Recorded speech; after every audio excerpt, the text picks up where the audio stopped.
All right, everybody. So, firstly, welcome everyone. Good morning, good afternoon, or good evening, based on wherever you're logging in from. Welcome to today's free session on reading comprehension, one of those underrated but very important sections on the GMAT. As always, let me introduce myself. My name is Harsha. I'm one of the principal subject matter experts here at e-GMAT. For those of you who are e-GMATers, some of you know me predominantly from the verbal side of things. And yeah, indeed, critical reasoning and reading comprehension are my special areas of focus. I'm going to be your host for today's session, and it's so good to see a lot of you. I already see around 80 of you here, and more of you are trickling in as I speak. Good to see all of you. Now, for those of you who are attending one of our sessions for the first time, welcome. We are e-GMAT. We are in the business of helping people ace the GMAT. And one thing that we are very, very uh, proud of is the way we use data and technology to create better student outcomes, learning outcomes. And I'm going to give you a glimpse of that in this session as well.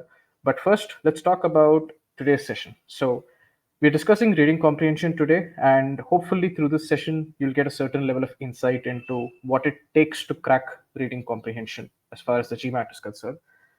In order to get you warmed up for today's session, to give you a feel for what to expect today, we had sent a couple of video lessons your way. These are the files that you see on the left of your screen. If you have gone through them, that's great. If you have not gone through them, that's also fine. Once the session is done, if you want to explore this further, if you want to solve more questions, or if you want to explore e-GMAT a little further, do check them out. Those are part of your free trial. Now, one of the things that we like to do is have these weekend webinars. Now, today you're going to get a little bit of insight into what it takes as far as reading comprehension is concerned. But that's not all we do. So every weekend, whether it's a Saturday or Sunday, typically we do quant sessions on Sundays and verbal sessions on Saturdays. You would see us talking about how to go about these various subsections or very specific topics. So for some of you, if algebra is a concern, tomorrow we do have an algebra session. This is very specifically focused on three topics: absolute values, linear inequalities, and quadratic inequalities. Now, I will be hosting the session, in fact. So, for those of you who are looking for a little bit of help in algebra, you want to know how to go about these topics, this session might help. I promise to you that what you'll see is a very consistent approach as far as quant is concerned. How do you think about a problem? How do you approach a problem? So you're going to see all that in tomorrow's session as well. And next week, next Saturday, we do have our SC webinar. And for those of you for whom SC is a bit of a pain point, you get confused by all those grammar rules, this is a session that can be beneficial to you. We talk about how we use a meaning based approach to tackle even the most what looks like seemingly grammar centric SE questions. So you're going to get a glimpse of that in the session that's coming on the next Saturday. So if these sessions make sense to you, do check them out. All right. With that, before we do anything else, let's get to know you guys a little better. So I'm happy to see that most of you have responded to this question. That's when are you planning to take the GMAT? So it's always good to understand the composition of the batch. Another data point that I would typically love to find out from you is what is it that you're aspiring for? You're here with me on a Saturday, whether it's morning or evening. There must be something that you're gunning towards. So let's understand that as well. All right, let's look at that first data point. So, some of you, I mean, I see 15 of you are planning to take the exam in a couple of weeks, less than 2 weeks. Good luck to you. Hopefully, what you see in this session, some of it should help you. In fact, the strategies that you see today, if you can apply them and practice them in even 15 to 20 passages, typically I would expect to see a certain level of improvement in how you do your RC. So, good to have you guys here as well. And I see that the bulk of us, around 60% of us, have a much more broader timeline as far as when you have to take the exam. You guys have a lot more time to absorb what is being discussed today, and hopefully, if you find it useful, you can build these skills further. Good to see all of you. I'm sure there's something here for all of you. Let's talk about target GMAT score, and I absolutely love to see ambitious students. It looks like most of us are pitching for or gunning for a score that's above 700, and around 70-75% of us really want a 730 plus score. I like that. Let's hope that that motivation lasts towards the end of the session as well. Today's session is on the heavier side. I will discuss a little bit of theory and I'm going to make you apply the theory immediately. So let's see how that goes. But it's good to see ambition. I'm a big fan of that. With that, I'm going to change the screen a little bit. You should see a presentation come up on your screen. Now, let me quickly introduce you to the real estate that's there. The bulk of your screen is essentially the presentation deck. You should see reading comprehension at this point. You see polls here. The essentially on the real estate that you see, the right is devoted to polls that I introduce. This is not meant to be a one-way lecture. Of course, I will be giving you as many insights as I can, but that's not the only objective. It's meant to be interactive. So make sure you participate in the polls that I bring up. That way, the session is fun for everyone. Okay. So you typically see these polls right here, and I will do my best to answer your questions in this session. So there is this Q&A pod that you see on the bottom of your screen. You put a question there. I'll do my best to answer that. If there is something that I missed out on, maybe because I've already gone forward in the discussion and it would not make sense to go back, if in case that happens, you can always reach out to us at support@egmat.com. Me or somebody from my team will be happy to answer any and every question that you have. So with that, good to see all of you. Why not drop in a hi? So the short answer poll that you see on your right, you guys can start talking. Let's have a hi. Let's tell me who you are, where you're from. Good to see all of you. Keep participating to the best of your ability, and let's get cracking. So give me 1 second as I, enable a pen so that I can scribble on the screen. Some of you who have attended my sessions, you guys know that I do scribble a lot. So good to see all of you. I see Nepal, Bentonville, Vietnam, Mumbai. Good to see all of you. Length of today's webinar. So this gives you a fairly good picture. This webinar can stretch from 2.5 to 3 hours to 3 hours 10 minutes. For any of you for whom it's getting late, please do not worry. You will get a copy of the PDF and a copy of the recording of the video through email. So if it's getting late for any of you towards the end, absolutely do not worry about that at all. Okay. So let's talk about what we are here to discuss today. Firstly, invariably in these sessions, a good number of people who come in, a good number of you who are signing in to today's session are people who are in those initial stages of your GMAT preparation. You've decided that you're going to do an MBA, you're getting into GMAT prep. So I'll spend around 5 to 8 minutes quickly giving you an introduction about the GMAT itself and how to go about preparing for it best as per our understanding. So I'm going to talk a little bit about what we believe is the best way to go about preparation and how we can help with that at e-GMAT. Then, of course, the core session that's going to go for around 2 hours. We're going to discuss two baby passages and one full-length official passage. And then, of course, as always, if there are any questions at the end, I'm happy to take those as well. Sounds like a plan. I hope you guys are excited.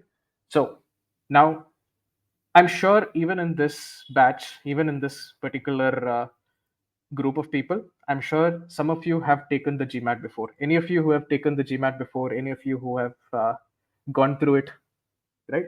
Invariably, there's always a set of people who have gone through that pain. So all of you have taken the GMAT. You guys can tell me better. A lot of people jump in with this assumption that the GMAT is a test for which you can just mug up the concepts and just go vomit in the test. By now, the people who have taken the test, you guys should realize that that doesn't work. The GMAT is a test of certain skills. Now, I'll give you a very quick example of a skill.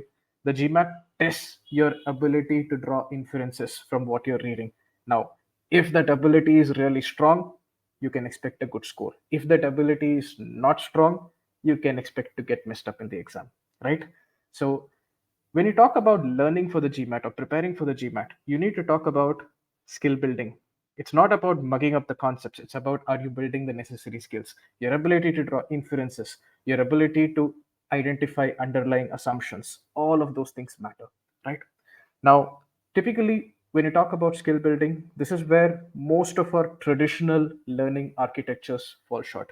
So, traditionally, when I talk about traditionally, I'm talking about how we learned things in school. And that's what I like to call the book based architecture. Textbooks or equivalent audiovisual files. End of the day, you do, they teach you a certain concept. There are a couple of questions for you to practice, but it really depends on you to figure out whether you really learned it or not. At some point, somewhere in the course, you take a test and you figure out that you not really learned what you should have learned, and that causes problems. And the reason is you might have learned the concept superficially, but you may not have built the necessary skills. Typically, my observation is that a book based architecture, the conventional way we have learned things, it's not that amenable for, it's not as useful for the purpose of actually building skills. What really works for skill building is a much more intense approach, which is like what we like to call the private tutoring approach, which is where you all your data is being analyzed. Somebody is giving you much more feedback. There's a certain level of personalization at work. So for a particular person, the faltering points are different. For another person, the faltering points are different. If the system can give you a certain level of feedback in terms of what is it you need to do, that's a much better system. Now at e-GMAT, we understood this when we started out, and we've reached a point where our platform is better than the average private tutor. And give or take 2 to 3 years, we are planning to get to a point where we may be better than even the best of private tutors. We're not yet there, but we are getting there. And how we're able to do this is using data and technology. Now, you might wonder, does this really make a difference? Why can't I just, go for a bookish architecture? Does it really have that much of an impact? I'm going to give you just one example of where a certain level of personalization and individualization can help in your preparation. That's that very first step of preparing for the GMAT and creating a study plan. So most of you, around 60-70% of us want that 730 plus score. So let's say you're targeting a score of 740.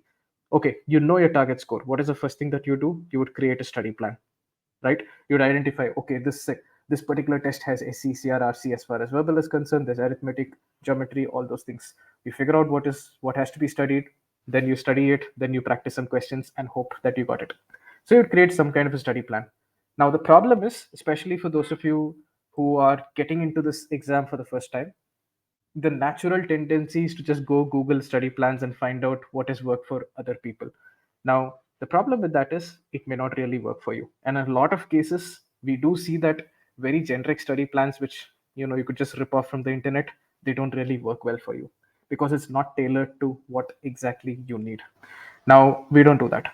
What we suggest, wherever you're studying from, is first identify where you are right now. Identify your starting abilities.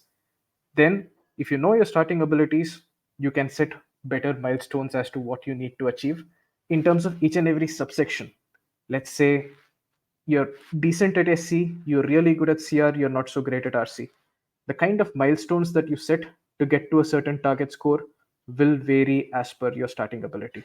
And once you have this understanding, then you decide what is it you want to study and in what sequence you want to study. So this was a problem that we wanted to crack when we got into this industry. So how did we do this? We created a way to identify or quantify anybody's starting abilities. So we do have our own mocks. This is the Sigma X mock. And for those of you who know us well, you also know that we accept the official score as well. So either you take the actual GMAT and come to us, it has to be recent GMAT, or you come to us with a Sigma X mock score. You take one of our mocks. This mock is free. Anybody can take this, and you come to us. We can help plot out that exact study plan for you. So once you take a mock, you get an understanding of where you are. Okay, you're great at SC. You're even better at CR. You're not so great at RC. Let's say this is where some of you are. If you're attending this session, I'm assuming this is some of you, right? The next step is I set those necessary milestones. For a score of, let's say, 720, what should your SC score be? What should your CR score be? What should your RC score be? What percentiles should you aim for? Now, to enable this, to make this easy, we use technology to build a planner which can do this job in 7 minutes automatically. Otherwise, you would do your research, you'll have try to identify the algorithm and figure out what kind of SC score you need, what kind of CR score you need. We built that into a platform. We built that into a product. So how does that work? We have data of successful students. This the tool is able to identify the most optimal path basis where you are and what you need. Now, here's a quick demo of how that works. You input your quant score, verbal score. This is from your actual attempt, and of course, the system can throw at you an optimum percentile to reach your target score. Now, for example, for a student who was good at SC and pretty great at CR and not so great at RC, to get a score of 720, it may not even be required to put too much of effort into RC. Now, the mistake a lot of people who are not able to do this will make is that okay, I need to get an 80th percentile or 90th percentile in RC. You'll start preparing by putting that much pressure on you. Whereas if your target score is 720, for all you know, you do not even need that kind of an RC score. So your preparation timeline can get crunched. Now, our system is able to identify that. This is your target score. Of course, if you want a 760 or a 770, this won't fly. You need a 90th percentile at the very least, even in RC, right? But the system is able to do this customization based on what a student actually needs. And then, of course, if you fill in details about your timelines, it's able to give you a reasonably good estimate of how long it will take in terms of preparation and what sequence you should follow. So this is kind of how it works. And this is one example of how we are using technology to create a more personalized learning experience for students.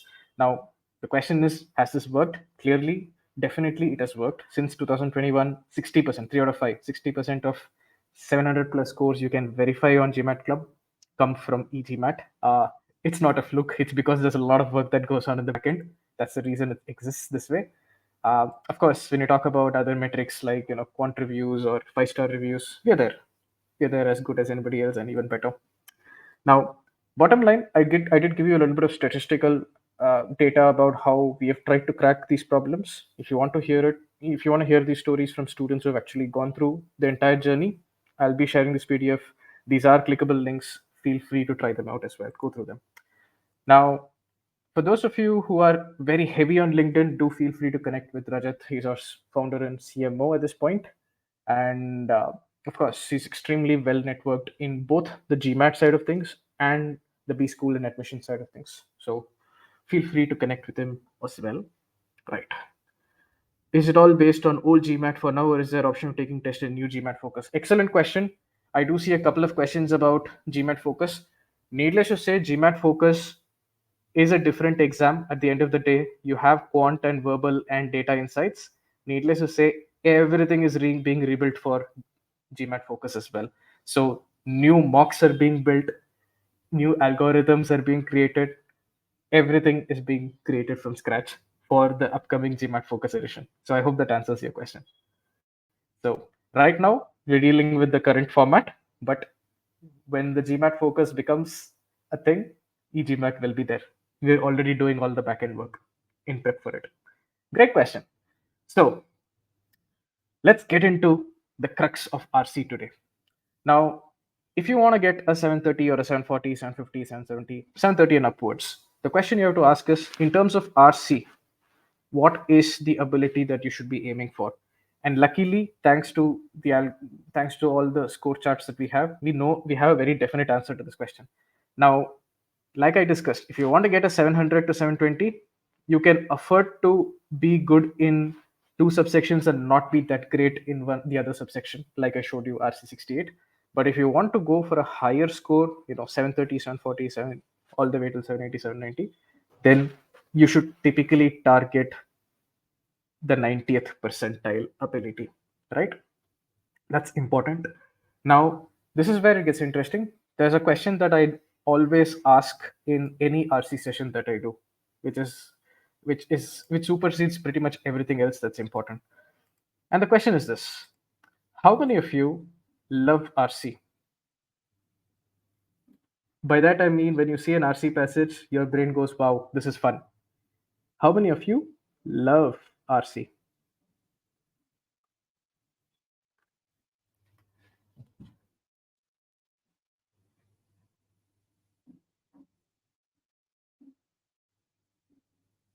Yeah. So I want to broadcast the results because it paints a very realistic picture, and this is something that we see all the time. Most of us, even right now, I see 60% of us do not really enjoy RC, right? And there's something going on there.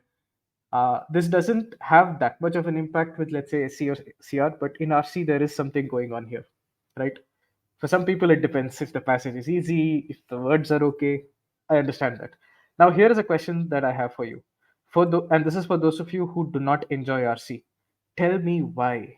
Why do you not enjoy RC?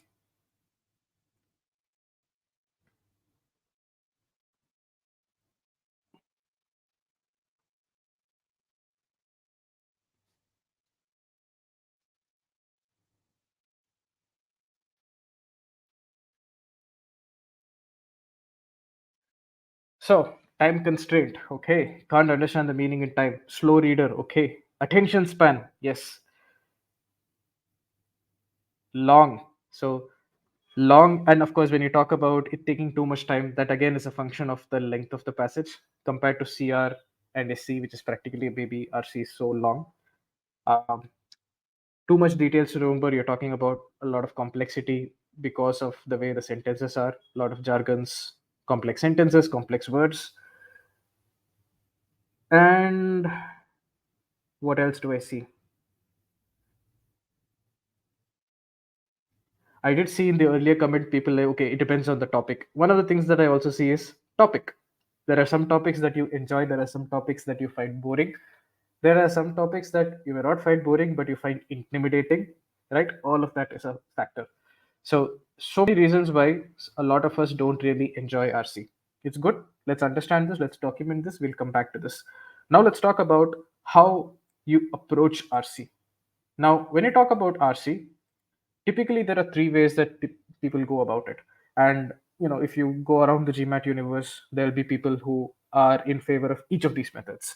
So one way of tackling RC would be to give a quick 1.5 to 2 minutes read of the passage, skim through the passage, understand the core essence of it, then go to the questions, go back to the passage specifically for the details you need to answer the questions.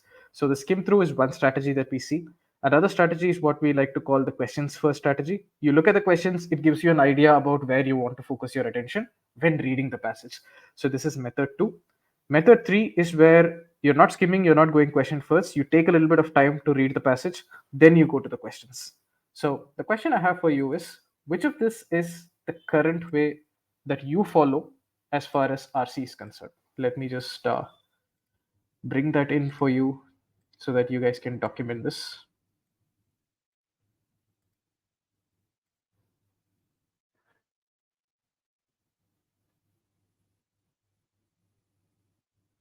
All right, I see a trend here. I'm going to broadcast the results for all of you. So, some of us are, most of us are following method three. Some of us are following method one as well. Two is not as popular. So, let me give you our perspective on GMAT RC. And I'm very specific. This is for GMAT RC. I'm not going to comment about CAT or SAT or any of those other exams out there. As far as GMAT RC is concerned, we are not fans of method 1 and method 2. We believe that they're not the right way to approach RC. In our opinion, method 3 is the best approach as far as GMAT reading comprehension is concerned.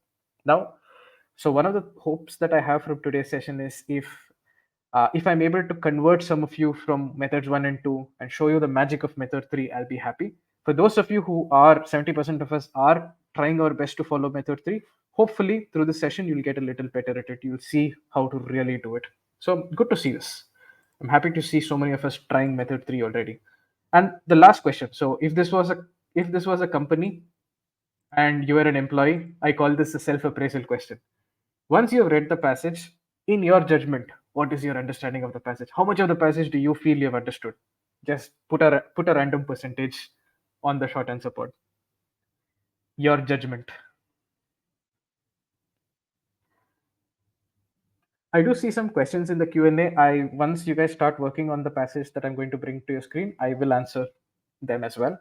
I will get to those questions. Don't worry. So I'm broadcasting the results here, and you do see, and of course, topic dependency exists. So I understand that. A lot of us are in that 60, 60, 70 range, and then here and there. So if you want to get that 90th percentile ability, where I'm talking about V40 and above, that kind of ability, you need, if you read any RC passage, you should be able to get at least 90% of it comprehended. You cannot be clueless about a passage having read it if you want this kind of score. So aim for 90 plus, whether it is percentile or whether it is a level of comprehension, is something that I would say right now. What are we going to do today? Three things. Very, very simple. I'm going to introduce certain reading strategies. And when I say reading strategies, these are fundamentally some ways to improve how you read your RC passage. If you're able to do this well, you will be able to get more from the passage than you may be getting right now. That's the hope. Now, that's great. All that is fine. But unless you're able to use that information to answer questions, it really doesn't matter, right? So I'm also going to show you how to use that knowledge that you gain to answer questions. Through this discussion, you're also going to see very specific uh, insights about how to tackle main point questions, and more specifically, what exactly is an RC inference and how do you think about RC inferences. You'll gain a little bit of insight about this as well. Finally, the proof of the pudding is in the eating. So I'm going to demonstrate to you how these methods work on an actual official 700 level passage. And for some of you who are able to apply the concepts that you see here immediately, you will see a difference immediately. For the rest of you, it is a journey, right? It's a marathon, it's not a sprint. So you will see how this method can work. After this, of course, I'll wrap up. I'll talk about all your doubts, any doubts that you have, how to go about preparing for RC, all of that. So, for me, this is a very important slide. The word attitude is not here for a reason. There's a reason why I'm not directly introducing strategies to you. I'm talking about attitude. When I ask the question, how many of you do not enjoy RC? That's 60% of you. And why do you not enjoy RC? There's so many options. I saw a lot of discussion about topic. I saw even more discussion about complexity, words, sentences, etc. And needless to say, most of you were concerned about the length and the time implication as a result of that length. So, a lot of us have a negative mindset walking into RC. Now, if you do not love RC, why do you expect RC to love you back? You have to start enjoying RC. Now, with some other sections, maybe even if you don't enjoy it that much, you'll still be able to do well. But for RC is that kind of a beast where you truly have to immerse in it and enjoy it if you want to do well. That's my honest belief, right? So I'm going to help you with some of these things in today's session. I will help you remove some of this negativity around RC. I'm going to prove to you in today's session that topic doesn't matter. You are going to be looking at topics that most of you will have no real idea about, at least not a great idea about. I'm going to prove to you that complexity in terms of words and sentence structures doesn't really matter. If you are methodical, you can crack RC. And I'm also going to prove to you that full length RC passages can also be tackled. You shouldn't worry about all this. You shouldn't bias your mind with a negative mindset because of these aspects. I'm going to help you with that. What I ask from you in return is, when you read RC passages, when you read that very first sentence of an RC passage, take a step back, think about that topic. Let's say the topic is Renaissance history or feminism in 18th century UK or quantum tunneling in physics. Whatever the topic is, take a second, appreciate the topic, just immerse yourself into the topic. Go in with this attitude that, yes, I'm going to learn something useful today. I'm going to learn something very interesting today. Maybe it's about 18th century feminism in the UK. Fantastic. Let's learn about it. Quantum tunneling effect. Fantastic. Let's learn about it. Go in with that mindset. It will help you understand what the author is trying to do at a much better level. Start loving RC. RC may also love you back. I hope this message is clear, right? Easy to say, you have to show it in practice. Prove your love to RC every day. Okay. Now, if that is clear, it might sound silly, but you won't realize how much of an impact it actually has, right? Now, let's get into it. So there are three strategies. Do pay attention now because I'm going to discuss the only theoretical part of today's session is this particular slide. Okay. So three strategies in particular. RC is notorious for having long, convoluted, complex sentences. We're going to discuss how do we make sense out of these kind of sentences. The key is to break them down into logical pieces, understand things piece by piece. One advice that I will give you right now: as you're reading, don't just read. Spend some time, take a step back, and think about what you're reading. So, step by step, break down sentences, take a step back, think about what you're reading. Your brain will start processing the information better. That is how you understand complex sentences. You're going to see that in demonstration soon, but this is the principle. The second part is something that it's one of my favorite strategies. It's called keywords. In every RC passage, you will find some words or phrases that are very interesting. If you can just focus on these words or phrases and ask the question, why did the author of the passage put this particular word or phrase here? What is the author really trying to achieve? You ask that question, you can practically predict what the author is trying to do, which of course improves your comprehension. I'm going to give you just one example of this, right? And I believe that this should give you that understanding, right? So look at the sentence that's on your screen right now. Work from home has improved employee productivity. However, and here's a question, why did the author use however? What the hell is he trying to do? Tell me that, and we are sorted.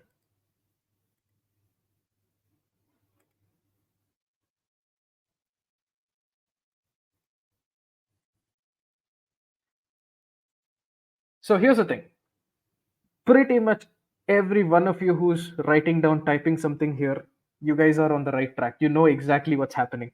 The author told you something positive about work from home. Now he's going to introduce a contrast. In other words, something not so great about work from home. Now, for example, it could be work from home. However, work from home has led to a lot more employee stress. However, work from home has destroyed families, God knows what. So many things can happen. But even with before you read this next part of the sentence, just with the word however, you are able to predict that, right? That word told you that the author is going to do some kind of a contrast. That is an example of a keyword. This is what I want you to do as you read passages. Your typical GMAT RC passage has a ton of these words, at least a few. If you're able to pay attention to them, you will be able to predict what the author is doing. I hope this makes sense. I hope you get what I'm saying here. The third strategy that we are going to look at, and this is for a lot of you do come to me, I mean, even e-GMAT students, a lot of you do come to me saying, hey, Harsha, dense passages, really nasty looking passages, where am I, what am I missing out on? Why am I not able to catch it? Why am I not able to comprehend it? What you really need to build is the ability to summarize what you read. So, invariably, a lot of the language that you would see in GMAT RC passages, sometimes it's complex, right?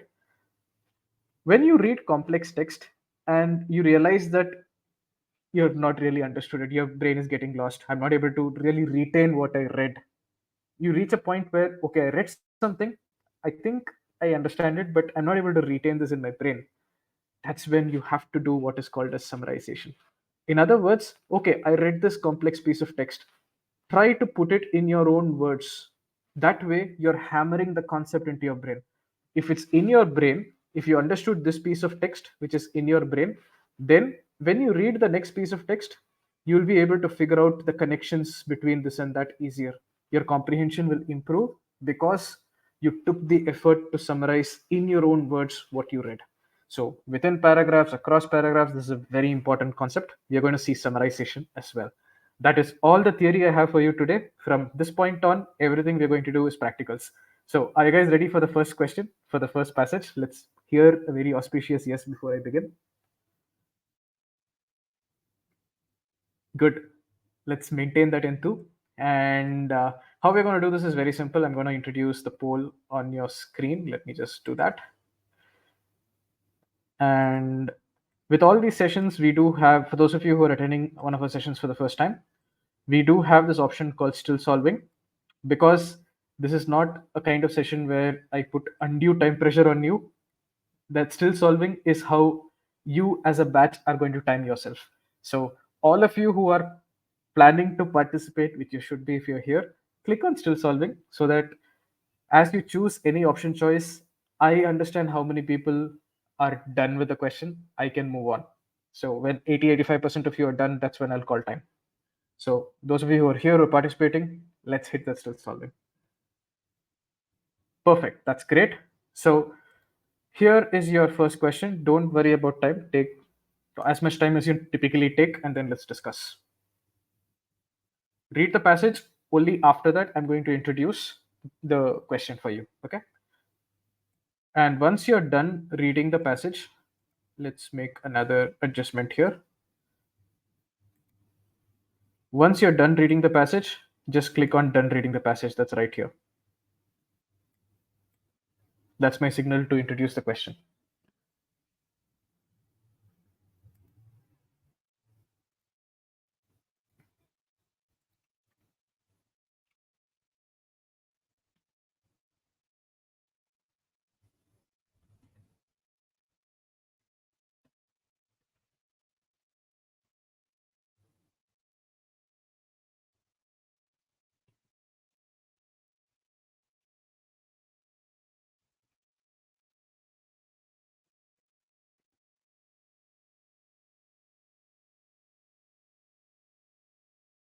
All right, many of you are done reading the passage, so I am going to introduce the question, but do not worry, I'll make sure that the passage is available for you for reference. So just give me 1 second.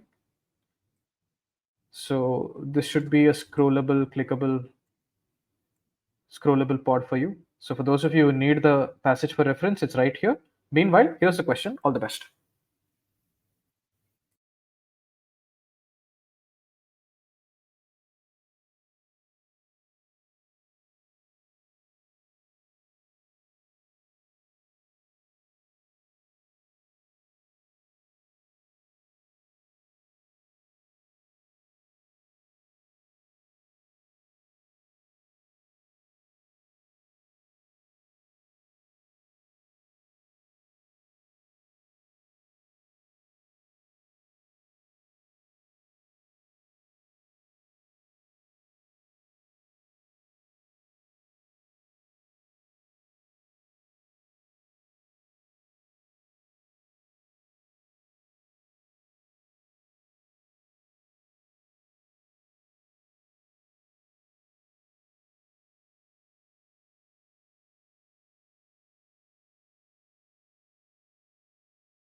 All right, most of you are done. Let's take another 10 seconds.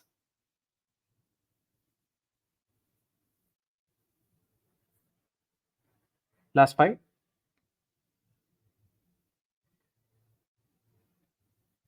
three, two, one, and let's end this. Good job. Let me quickly broadcast the results so that you guys can take a look. Uh, D was the most popular choice, but barely 50%. C was the next more popular choice. Popular choice. B was also fairly popular. We'll come back to this, but tell me, how did you find this particular passage? Easy, difficult, very easy, very difficult. If it was easy, what was so easy? If it was difficult, what was so difficult? Good to hear all kinds of answers here. Verbose, okay, not bad. Easy, I think. Medium, difficult, not too bad. I see a difficult elsewhere. Okay, short but weirdly written.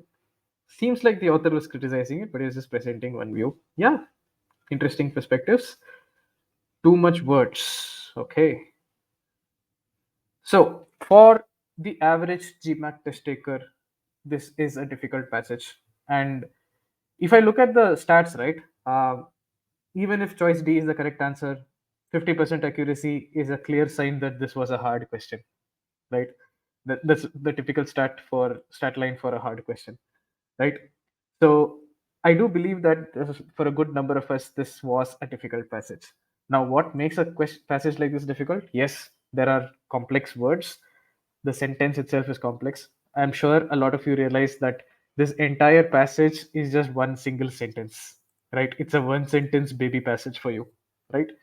So, so it's a complex sentence. There are some jargony words that are thrown in. So how do you crack a passage like this? So do pay attention here. This is the crux of how we apply the strategies. Let's start with this. And I have a lot of faith in all of you.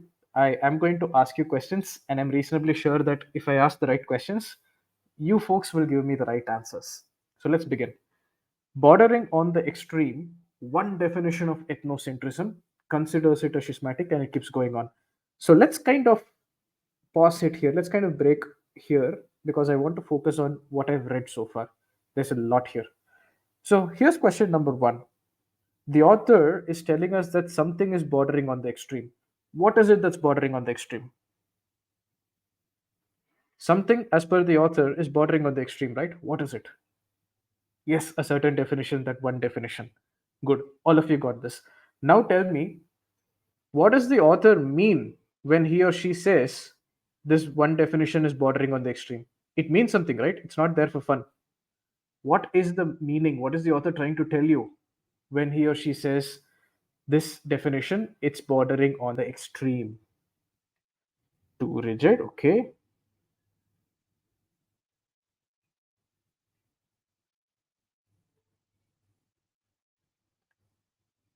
I got two or three right answers. I see answers like it's a fringe view, it's an outlier view.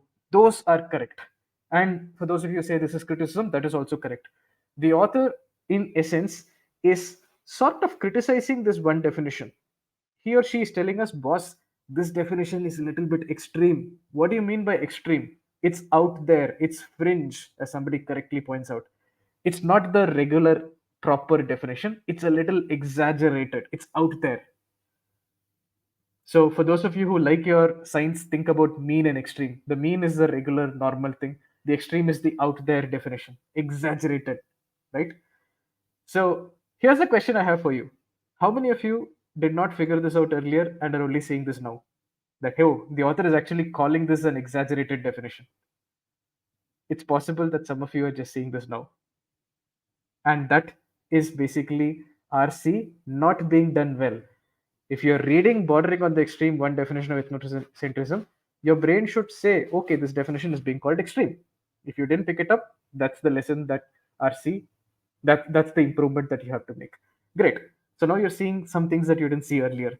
So clearly, there is this one definition of ethnocentrism. As per the author, this definition is a little extreme. It's out there, it's exaggerated. So far, so good. Now let's focus on this one definition. This for me is a keyword. This tells me something in context of this passage. Why did the author say one definition? Why not the definition or my definition? What does one definition really say? Clearly, there is an implied meaning that there are probably many others. That's correct. For those of you who are telling me there are probably other multiple other definitions, yes, that's definitely there. There is one other thing that I want you to pick up from this. The author is also very sneakily telling you this is not necessarily the definition I agree with. In fact, the author is telling you that this is an exaggerated definition. The author is telling you, boss, this is not the definition. If it was the definition, even I would agree with it. But this is just one random definition, and that too, it's an extreme one. So you see that the author is also telling you that this is not necessarily the definition I agree with. Is that also coming through? So there are two inferences there. Number one, probably multiple definitions exist, and number two, there is a distance between this definition and what the author really believes. So you should see that. There are possibly so many people, so many definitions. Nobody knows. So what you saw right here, it's we have just discussed the first 8 words, and in those 8 words, there are so many points that we could pull out. Right now, think about how you read the passage. If you did not pick up these things, there is something you missed in comprehension. Right? Oh, that's a good point. What if the author is an extremist himself? Yes, the author could be an extremist, but clearly he's on the other extreme. Right? So let's continue. Bordering on the extreme. Okay, so what has the author so far told us? Let's summarize what we have understood. So there is this one particular definition of ethnocentrism. As per the author, this particular definition, it's a little exaggerated, it's a little out there. Okay, so far so good. Now let's continue. So there is one definition of ethnocentrism which considers it referring to ethnocentrism. It considers ethnocentrism to be a schismatic in-group out-group differentiation. Wow, so complex. Let's focus on this. Okay, how many of you do not know the meaning of the word schismatic? Okay, join the club.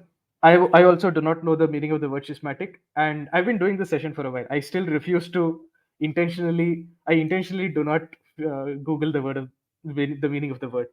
Let's, okay, it's a word that I don't recognize. It's okay, let's move on. Let's ignore this word for now.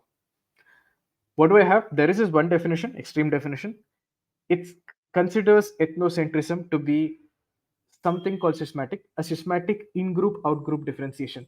Can I say this means it's basically points to some kind of a difference between an in-group and an out-group? I don't know what these groups are, but there is some difference between them.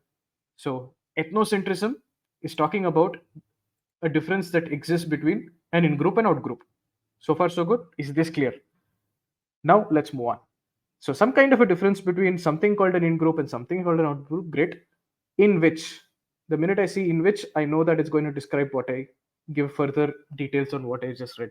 So what kind of a difference between in-group and out-group are we talking about? A kind of difference in which internal cohesion, relative peace, solidarity, loyalty, and devotion to the in-group.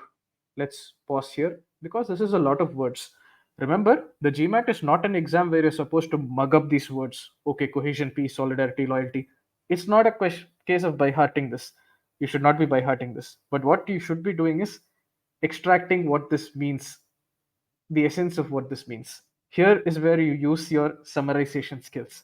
So, you folks tell me, if you had to summarize what you just read, what would you do?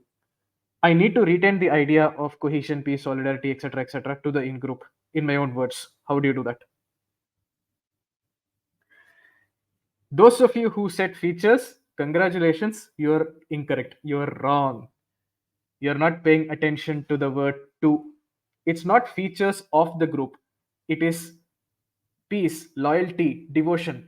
It is an attitude towards the group, feelings towards the group. It's not features of the group. All of you who said features, incorrect. You're not reading properly.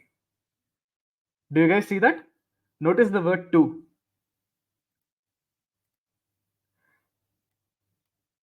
We are being told about a certain feeling towards the in group, a certain attitude towards the in group. So you can call it love towards the in group, attitude, a positive feeling towards the in group, love, like, hate, love, like, I don't care what words you use. End of the day, some positive sentiment or feeling or attitude towards the in group. Is this clear? If you assumed its features, again, not paying attention. Now let's continue. So, we are talking about a difference between in group and out group where positive feeling towards the in group is correlated with beautiful keyword. What does it mean when I say X is correlated with Y? What is a correlation? So, everything I'm putting in a box for me is a keyword. So, it tells me something. The minute I read the word correlation, my brain says, okay, why is the author saying this? What is the author trying to say? Exactly. So there is some relation between the two. There is some association, relations. There is some dependency there, right? Connection. So what the author is trying to say is we are talking about a difference between in group and out group, where positive feeling towards the in group, let's say like or love, devotion, etc., towards the in group, is correlated with, is somehow connected with a state of hostility towards out groups. Hostility is very easy to put in your own words. Negative feeling, hate towards out groups. So, in simple words, love towards in group is being correlated with hate towards out groups. Outgroups which are often perceived, which here refers to outgroups. So outgroups which are often perceived as subhuman and or the incorporation of evil. This word subhuman is also a clue. Even if you're somebody who has absolutely no idea about this topic, that is ethnocentrism, you might even have assumed that in group and out group is referring to groups of potatoes. But when you read the word subhuman, that is your clue that you're not dealing with a group of potatoes, you're dealing with a group of people. Outgroups are being considered as subhuman and evil. Discrimination is a very correct word there. End of the day, what is ethnocentrism? What is this definition of ethnocentrism, which is a little extreme?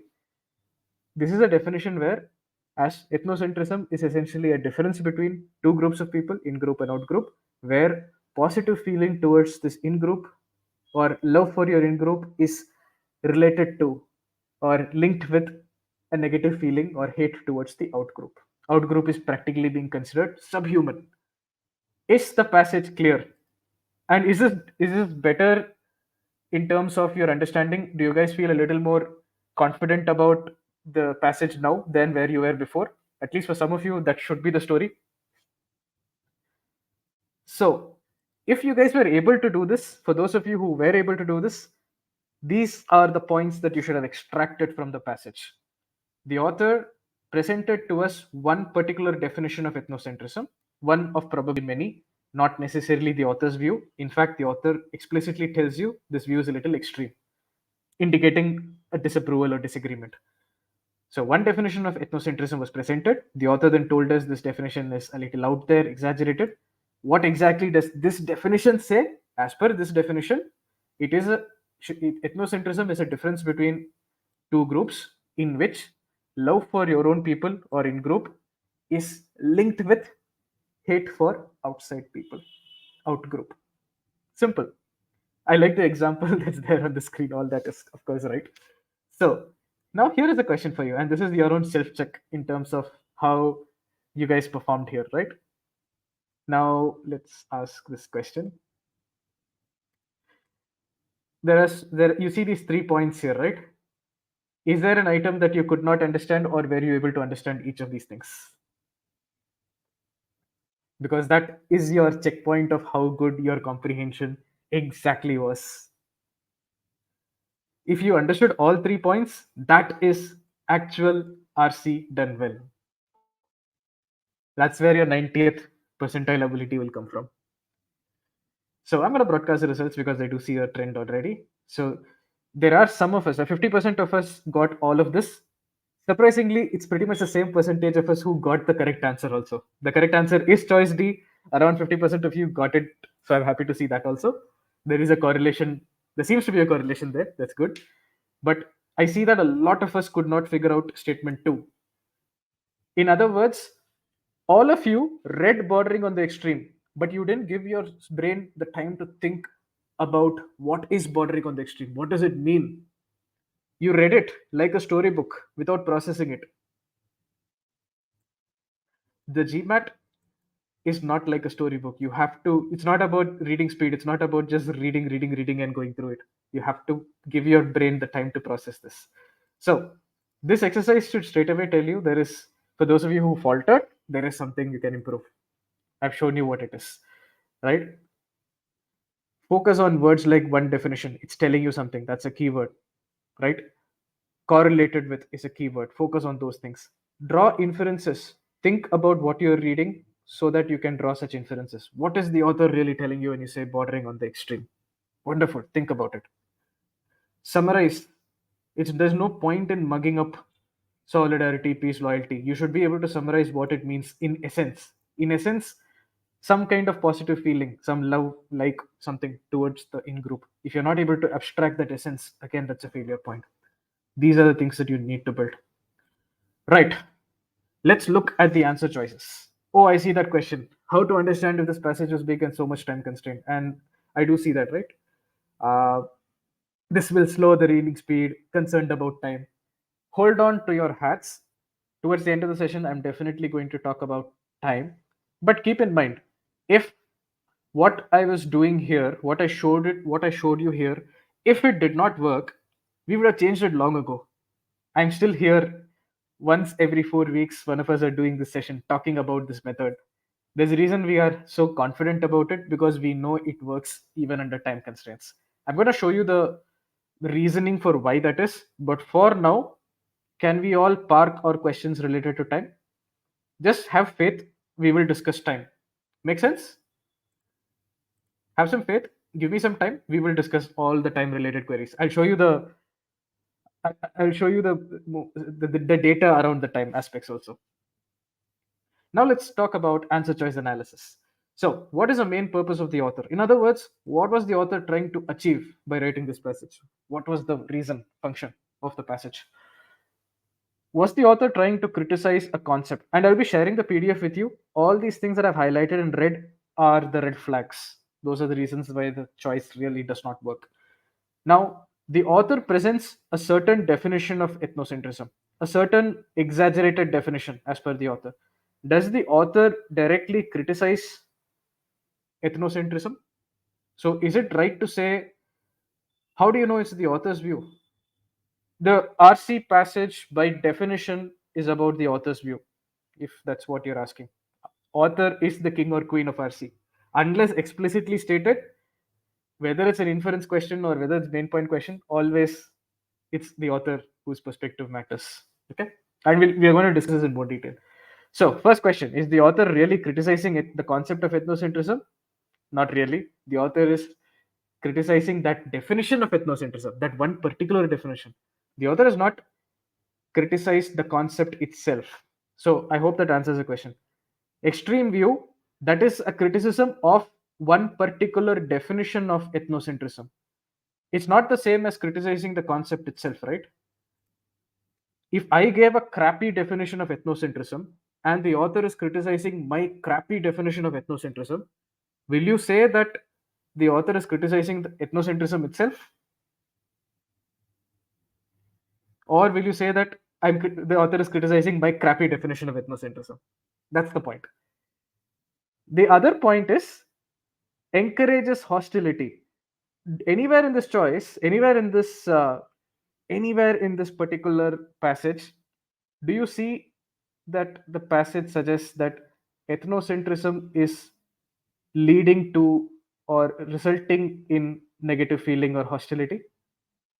All I know is positive feeling towards in groups is correlated with negative feeling towards out group. So I know that negative feeling exists, but does the passage anywhere suggest that it is ethnocentrism that is leading to this negative feeling? That word encourages is a little dicey, right? And you're also going to see how granular your answer choice analysis actually needs to be. These words matter.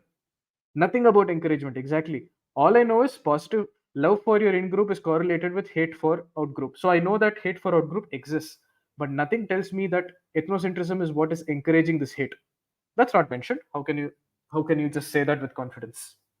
Exactly. It shows a correlation, it doesn't show it encourages. Perfect answer. Let's talk about statement B. So a lot of you chose statement B. If I go back to how we did this question, let me bring that poll back for you.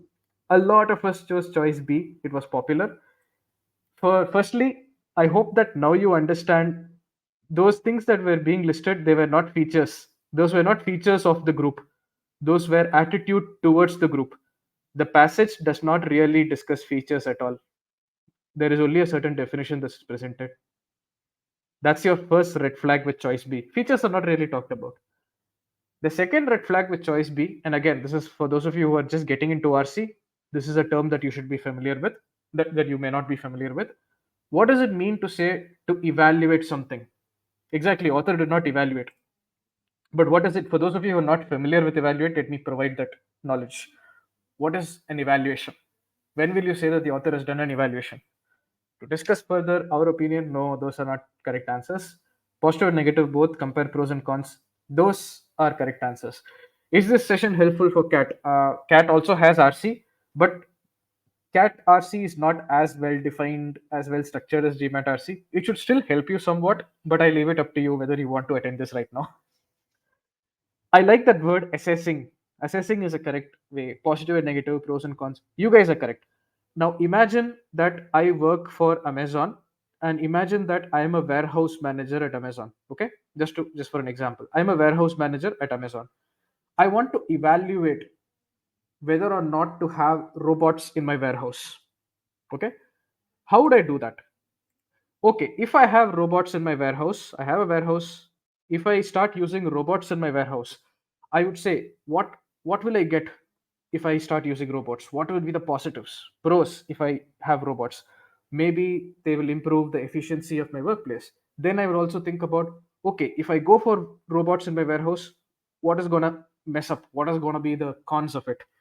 It might drive up my initial capital costs. There may be so many other labor problems. People may go on strike, so many other things. So, what I've done here, considering the pros and cons of that thing called robots in warehouse, that is called an assessment or evaluation. So, when you see the word evaluate, think of pros and cons. If I'm considering both sides of the equation, that is an evaluation, right? Now, with that knowledge, has the author really talked about the pros and cons of ethnocentrism? Is anything like that happening here? I think by now you can see the answer is no, which is what makes choice B also incorrect, apart from the fact that features are not discussed. Everybody with me so far, especially those who chose choice B, clarity coming through? So I'm introducing you to a lot of those RC elements that matter. Now let's come to choice C. Now, choice C at this point, with the knowledge that you have now, should be very easy to eliminate. To define the concept of ethnocentrism, tell me, is the author defining ethnocentrism, or is the author simply presenting some random third party definition? Clearly, the author has not defined ethnocentrism himself or herself. This is a red flag. And just like with statement A, is it mentioned that ethnocentrism is causing any hierarchy between the two groups? Hierarchy is not used. I agree with that. I totally agree. Even if the hate towards the out group is a hierarchy, maybe the in group is hierarchically being discriminated for, the out group is being discriminated against. Even if you say there is a hierarchy, nowhere does a passage mention that ethnocentrism is leading to that hierarchy, just like in statement A. So hierarchy as such is a word that we are not sure it applies here. Even if it does, you cannot infer this leads to hierarchy. So two reasons why you should reject choice C as well.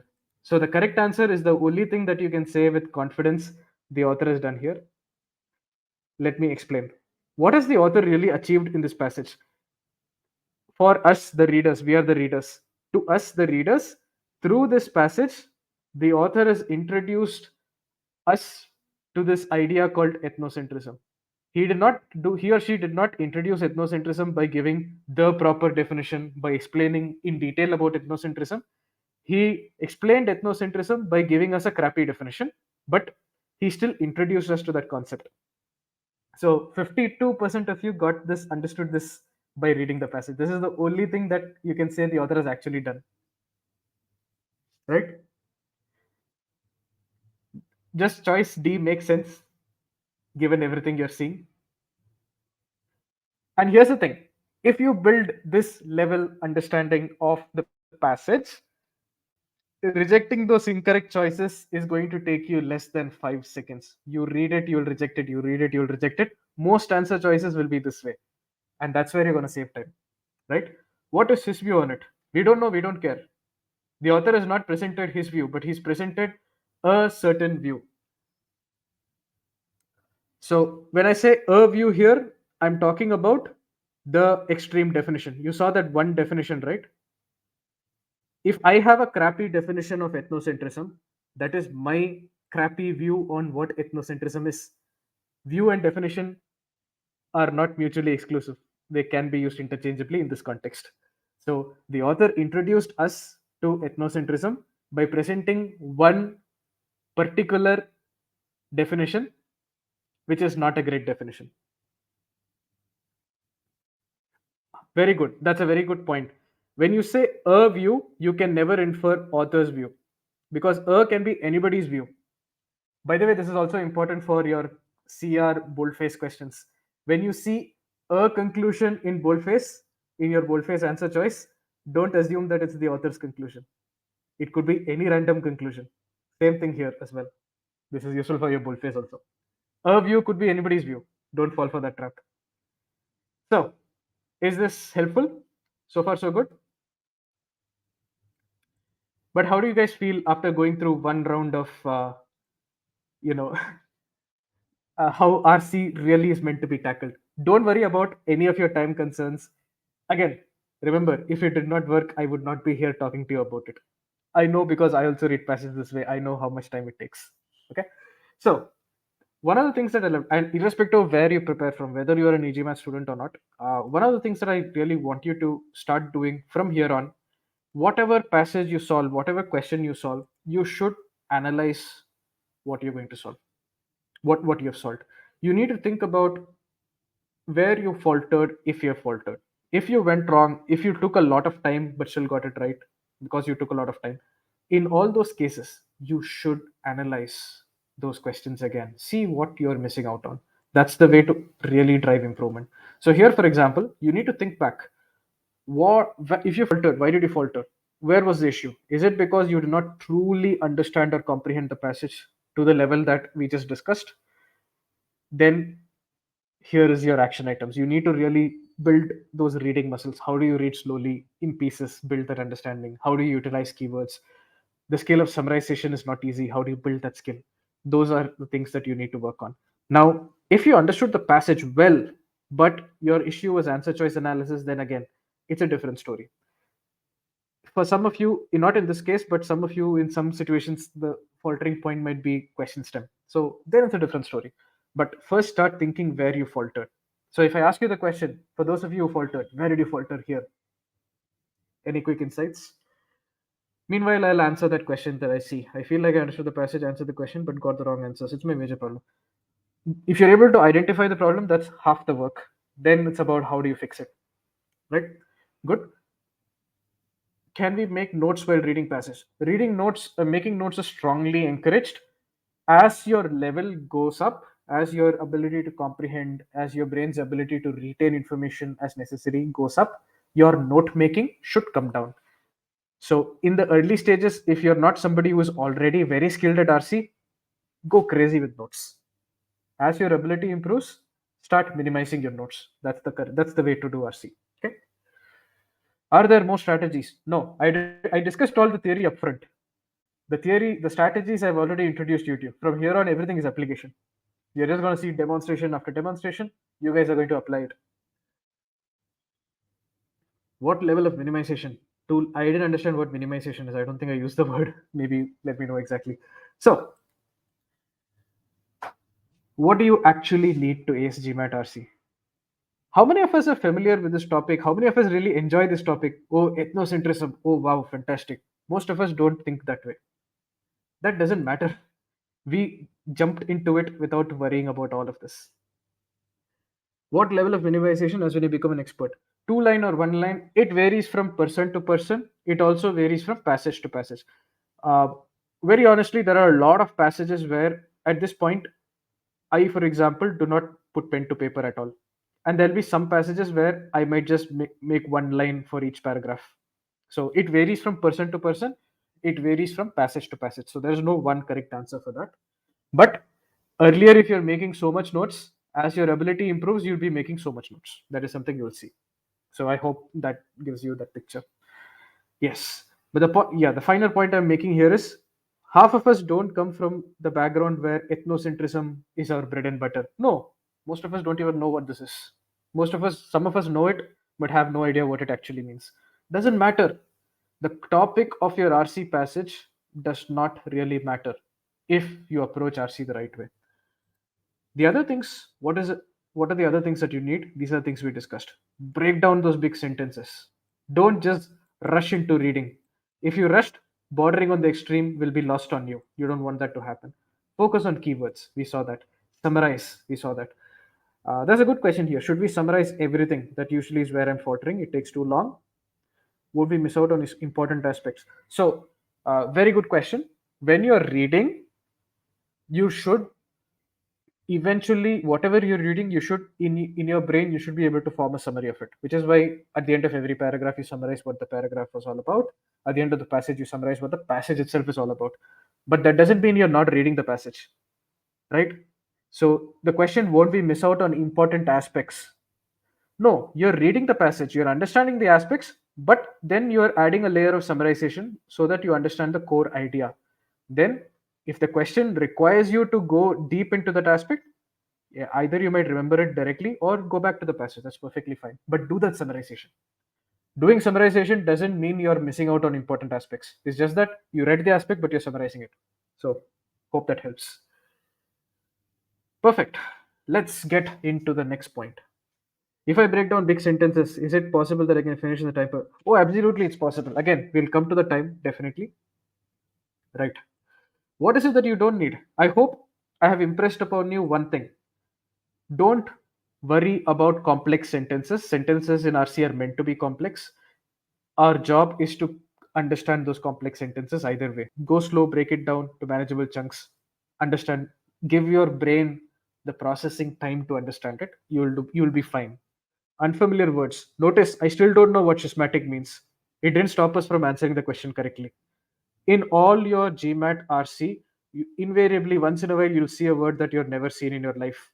If you start freaking out about it, it doesn't help you, it doesn't help anybody. If it is a word that is important, you will find a way to infer the meaning. If it is not inferable, 90-95% of the time, you may not even get a question on it. Remember, the GMAT is not meant to be a vocabulary test. Only the GRE tests you on your vocabulary. The GMAT is not meant to be a test of your vocabulary. Some basic words everybody expects you to know, but a word like schismatic, a word like historiography, they don't expect you to know the meaning. Okay? If you know, great, but even otherwise, don't worry, don't freak out. That's important to understand. Again, you don't really need to know anything about ethnocentrism. The GMAT is not designed to be a test for some specific niches of people. It's meant to be a universal test takeable by every single person of any kind of profile. So the information that you see on the passage will be on a different topic, but nothing will be nothing will be at a level that you cannot manage. Have the faith in the test maker is what I'm telling you. Don't worry about topic, don't worry about complex sentences, complex sentence structures, doesn't matter. So I hope this gives you a little bit of insight into what it takes. Now, who's ready for the next question? Meanwhile, not all sentences to be read with equal importance. Oh, absolutely. Some sentences as you read will be crystal clear, obvious. You don't have to spend extra time. When the sentence is complex, take your time. Long passages, time concerns, I will get to it. Don't worry about it.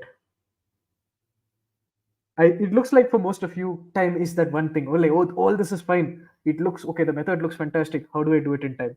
We'll talk about time. And again, if it was not doable, I wouldn't be here. Trust me. Trust me also. Trust the test maker, but also trust me. Okay. All right. So let's kind of bring in the next question for you. Same approach. This time, we're going to take things up a notch. We are going to get into RC inferences. And for some of you who are not familiar with how GMAT RC inferences work, there is going to be some learning from this exercise as well. That's why I have it in today's session. Let's hit that still solving. I'm waiting for more of you to click that.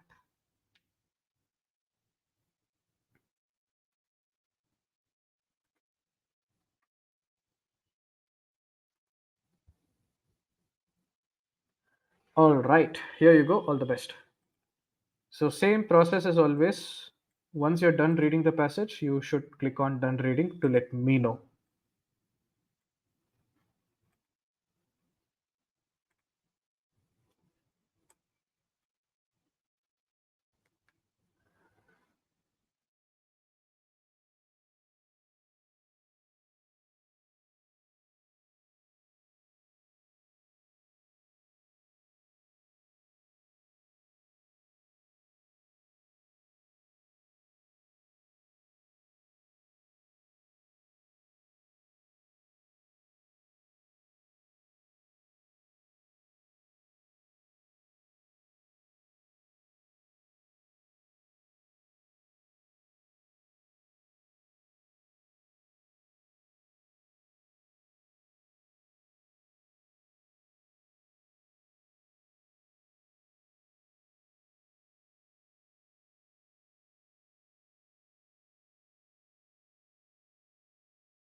All right, many of you are done reading the passage, so Now that's my signal to introduce the passage to you for reference. It's right there if any of you need to go through it.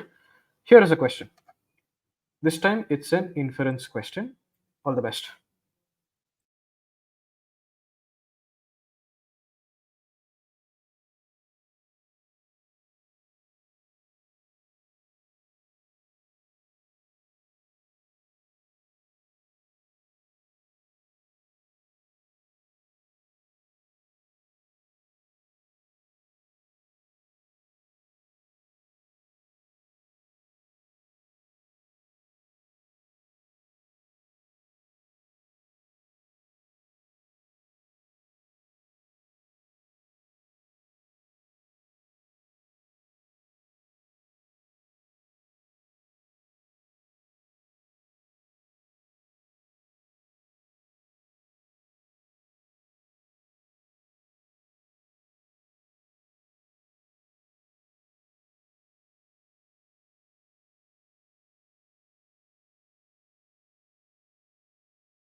All right.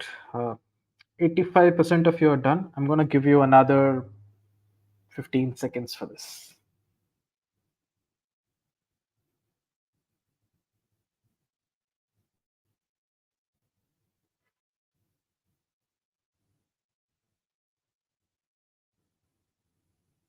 Last five,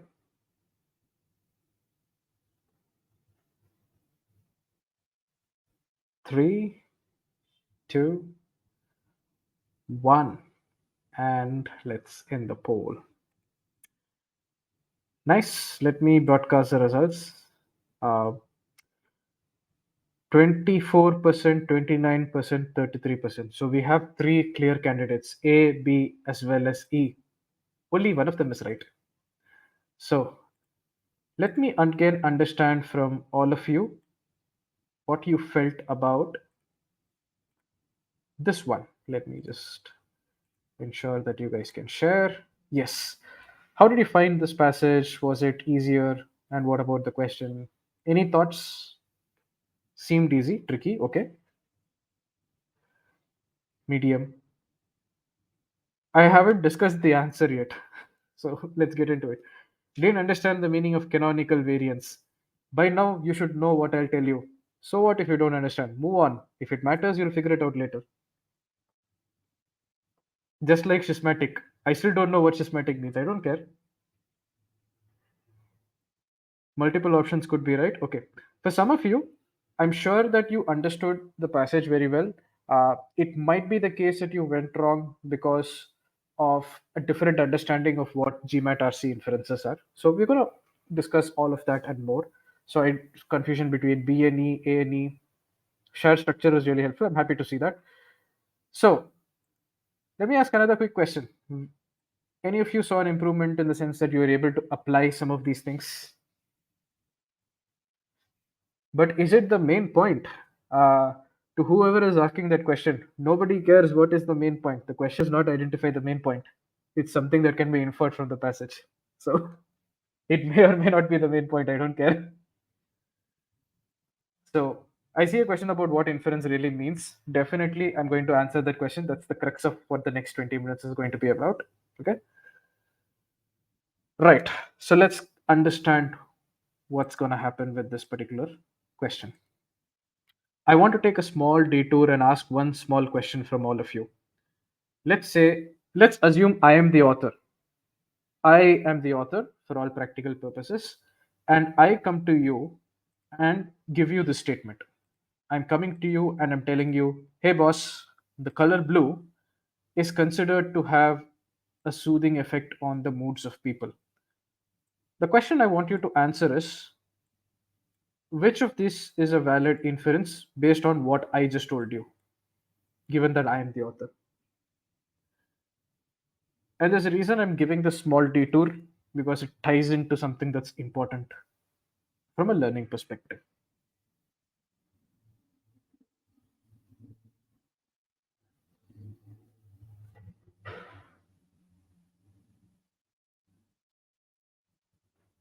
So I'm going to broadcast the results because the trend is very clear already.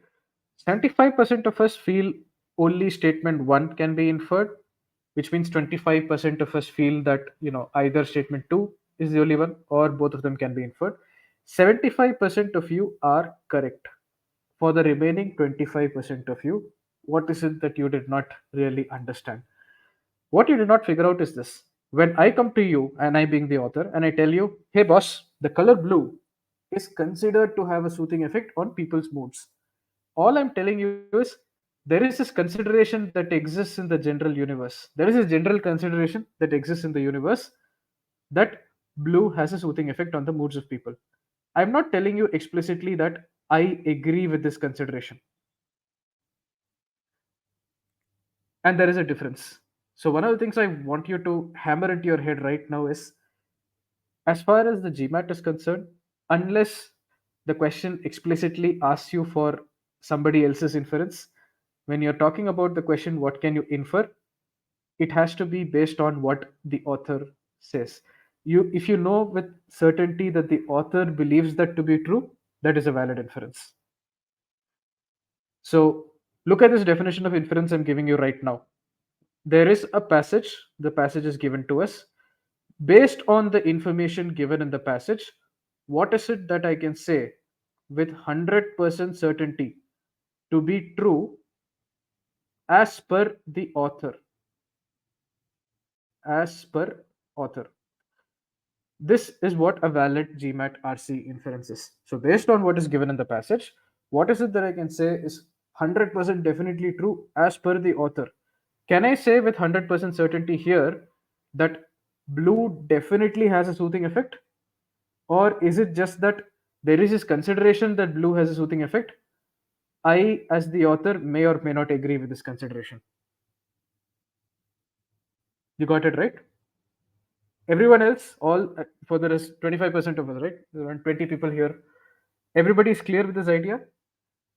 Now, if I was the author and I wanted to let you know that, boss, even as per me, the color blue has a soothing effect, this is how I would write it. Here, there is no question about it. The author is giving to you as a fact, as a statement of fact, boss, the color blue has a soothing effect. No questions. It's not some third party consideration. I'm telling you this. Here, you can actually infer that the color blue is soothing. Because remember the definition of inference? Based on the information in the passage, what can you say is definitely true as per the author? Just keep this as per the author in mind. Is it a fact? Very good question. In other words, it does not have to be a fact in real life. As far as from the passage, if you can say with certainty that the author must believe this to be true, it's a valid inference. Whether or not it's true in real life, I don't care. Is this idea coming through? Provided 100% certainty that the author believes it to be true, perfect. That's a valid inference. GMAT RC therefore is very author centric. So I just want you to keep this in mind. Author is the king or queen of RC. Everybody with me so far? Good. Now let me tell you why that was important. Why did we do this detour? It's not ethnocentric, it's authorocentric. But good point. Yeah. So the reason is you had this very sneaky little keyword here which was doing the same purpose, which performed the same function. All of you who chose a choice like B went wrong because you did not choose this. Any of you who chose choice B, you were wrong. Because if you look at the first sentence and really observe it carefully, what does it say? Ethnocentrism and its canonical variants. For somebody told it, I got confused by canonical variance. Let's ignore this. In the case of in the case of canonical variance, I actually know what it means. So in this case, I did not have to think about what it meant, unlike schismatic, which I had no idea about. But let's we'll come back to options. Be patient. Don't worry about options. Patience is important in a session like this. We will come back to the options. But first, let's focus on cracking open the passage. That's more important. So let's ignore canonical variance, but for those of you who are interested, it means the same as identical. So ethnocentrism and the identical variations of ethnocentrism, they are deemed to be intimately connected with xenophobia. Now you tell me what is meant by deemed to be. Considered to be intimately connected with xenophobia. What is your takeaway from this? It's a considered opinion. You cannot be 100% sure the author agrees with this consideration. So, as per some people at least, EC, ethnocentrism, is intimately connected with xenophobia. The thing you have to remember is this is not necessarily something the author agrees with. Author may or may not agree with it. I don't know. Is that clear? The author, uh, yeah, whether he's actually neutral, I don't know, but he's not given an opinion. So, at this point, neutral. So, as per some people, there is a general consideration in the market that ethnocentrism is intimately connected with xenophobia. Great. Now let's continue. Xenophobia, comma, a complex attitude system, okay, come sentiment structure, all right, some kind of an attitude structure which involves aversion, dislike, or in other words, hate, and antagonism, it's practically hate again, vis-a-vis the strange or the alien, okay, so with regard to the strange or the alien, and everything that the strange or the alien represents. Now, this is one complex looking piece of text. What should you do when you see something that doesn't make sense? You don't want to mug this up, right? You don't want to by heart this. You should abstract the essence of it. Again, summarize this in your own words. So if you had to explain this in your own words, what would that be? And those of you who did this would feel much more comfortable with the passage, because this actually is the most complex sentence of the entire passage. If you did that summarization, you'd feel much more comfortable. Hate towards the strange, dislike towards the alien, an attitude that shows hatred towards unknown people. All of these definitions, perfect, pakka, correct. The only question is, did you do this while you're reading? Did you try to do this, or are you doing it now? Those who do this as they read, their understanding is much better. This is summarization at work. So, what do we have so far? I know that there is this considered opinion that EC is intimately connected with xenophobia. Great. Xenophobia, comma, there is this very complex looking statement. This statement I've summarized as hatred of the alien, hatred or dislike towards the alien, the stranger. All of that is correct. All your definitions here are perfectly right. So, here is a question. Firstly, do you guys agree that this is a definition of some sort? This is a definition of xenophobia that's presented to us, right? Fantastic. Now, here is my question to you. And let me bring in a yes no poll for this, because that's a very important point to understand. Do you know with certainty that the author agrees with this definition?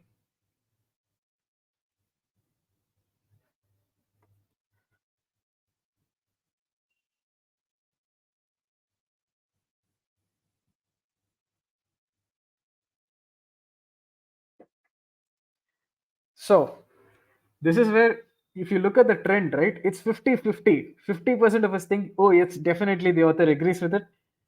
50% of us say, no, I'm not sure the author agrees with it. So, who's correct? The answer is, I can say with 100% certainty the author agrees with this. All of you who said yes, you folks are correct. Now you have to understand why. And let me try and explain this best I can. Let's bring an example for this. Let me bring this. I believe this should help. This is an example. Is the screen visible? Can you see what's there on the screen? Google, an internet company, is considered a good buy. Now, here's my question for you. Within that comma, you see Google, an internet company, right? Is the author giving us as a fact that boss, Google is an internet company? Or can you not be sure about that? That Google is an internet company?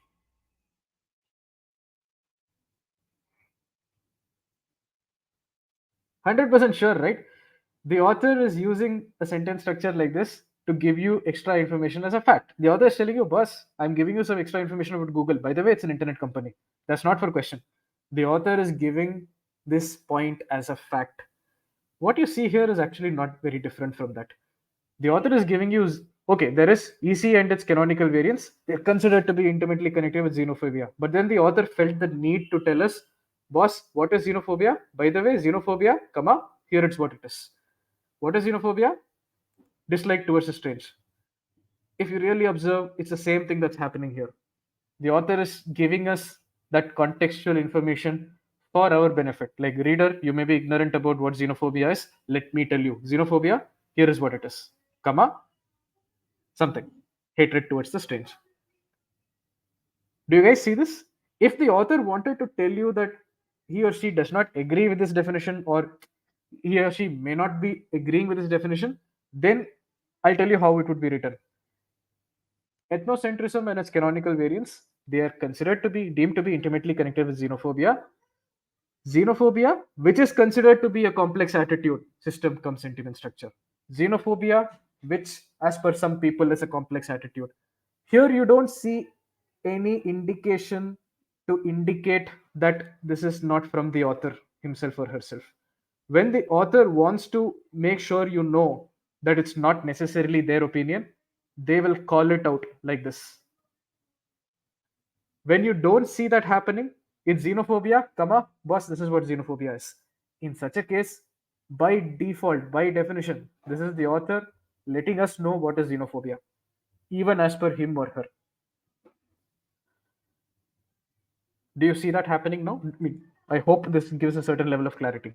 So the answer to the question is the author giving us the definition of xenophobia as a fact? Yes. If the author wanted to just distance himself or herself from this definition, then it would be xenophobia, which is considered to be a complex attitude. So again, you cannot be sure whether the author agrees with that consideration. Unless you see that kind of identifier, it's from the author. So that's good. We understood something very important. So let's summarize, take a step back. We know that there is this consideration in the universe that EC, ethnocentrism, and xenophobia are intimately connected. Fantastic. What is xenophobia? The author is telling us hatred for aliens. Fantastic. Now let's move on. Some socio-cultural anthropologists. And again, observe, this means not necessarily the author's opinion, right? It is the opinion of the anthropologist that you're reading here. Some anthropologists even considered xenophobia and ethnocentrism opposite sides of the same coin. This is where some of you might have got confused. What does this mean? Any of you got confused here? So let me ask that question. Like, okay, what does the sentence mean? What is opposite sides of the same coin? What is the author trying to say? At least for some of you, I'm sure that happened. But let's understand uh, how to crack this. Even here, there's a wonderful keyword. If any of you paid attention to this one word, even, and asked the question, why is this word even here? What is the author really trying to do with even? You would have got it. You would have understood what the author is doing here. So, what is even doing here? What is the author really trying to say?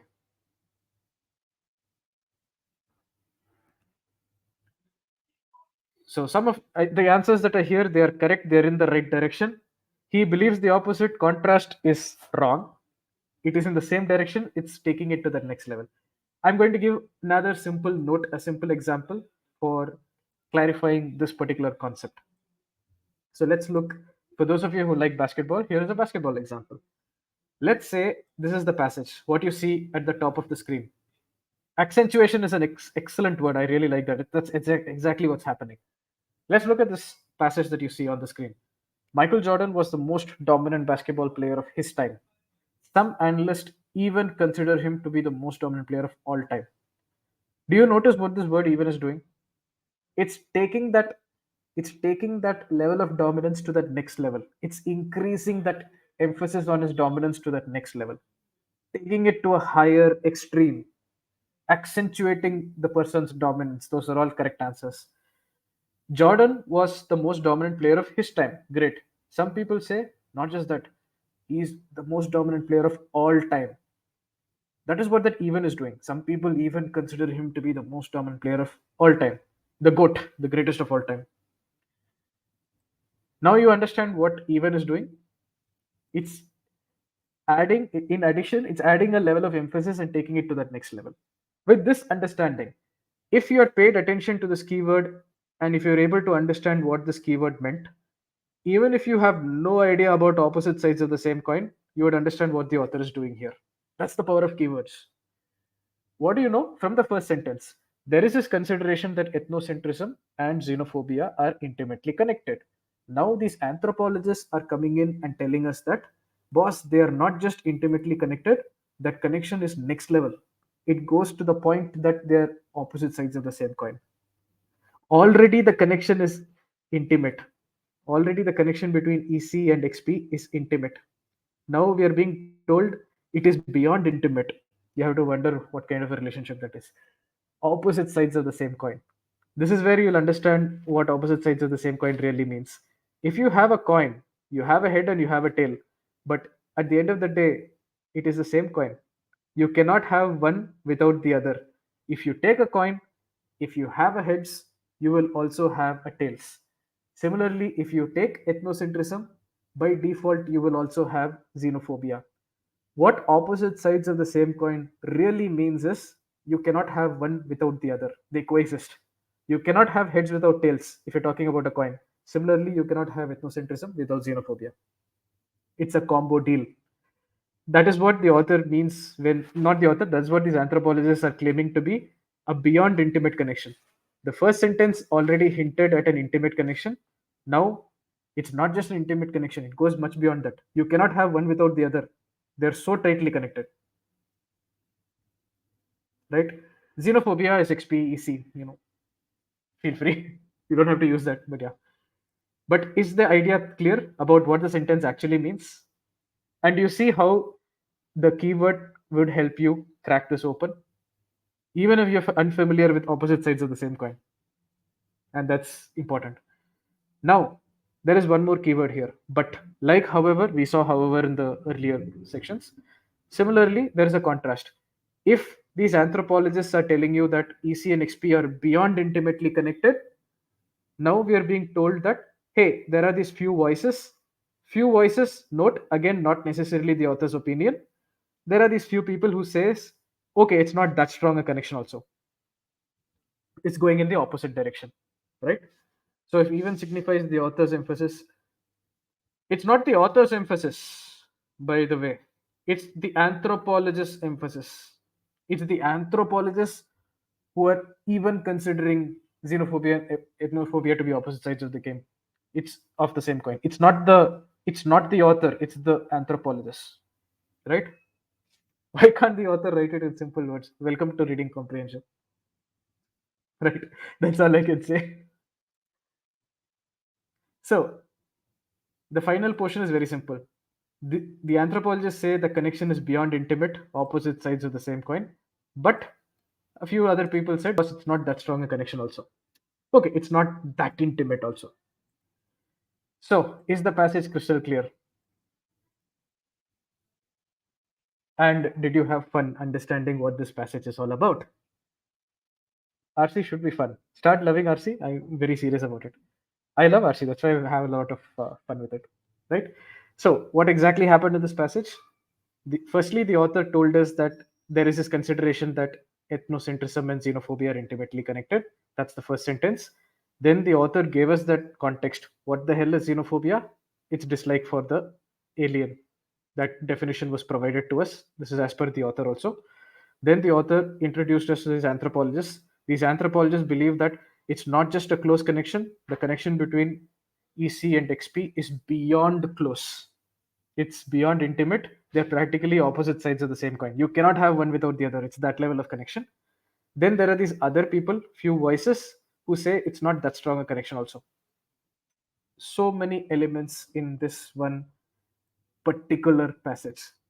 And again, I have to ask that question. Did you guys catch all of these points when you did this question? So one, two, three, four, and then you can use one for three also. Defined, hatred for the alien. If there is something you didn't catch, some of you, I'm sure, understood all of this, but you might still not have chosen the correct answer. And by the way, now let me bring in the poll for those of you who have been grumbling about the correct answer. Show me the correct answer. Now it's time to discuss the correct answer. The correct answer is choice E, the very last one. Some of you did all of this correct and still did not choose E. And that has to do with our understanding of inference. I see a question from Paul. Can an inference be directly stated in the passage? Is the reword of the passage allowed? That's what we're going to discuss now. The answer is yes. That's the surprise for a lot of us. So let me broadcast the results. For all of you, if you faltered at a particular point, you can see practically something that you have not done right. Okay. So if you could not figure out that XP meant hatred for the alien, you could not figure out the definition, it's a question of you not summarizing properly. If it's a question of you not realizing that it's just a consideration that ethnocentrism and xenophobia are closely connected, that's you not paying attention to the keyword deemed to be and figuring out what it really means, right? So every mistake that happens here, there is a causality that you can attribute to it. This is the analysis that you should be doing, whatever you do. Is this considered a 700 level question? In my opinion, yes, because the passage is complex. Right. Now let's understand a little bit about RC inferences. So remember, I already discussed about the author centricity of RC. Here is what you need to know about RC inferences on GMAT.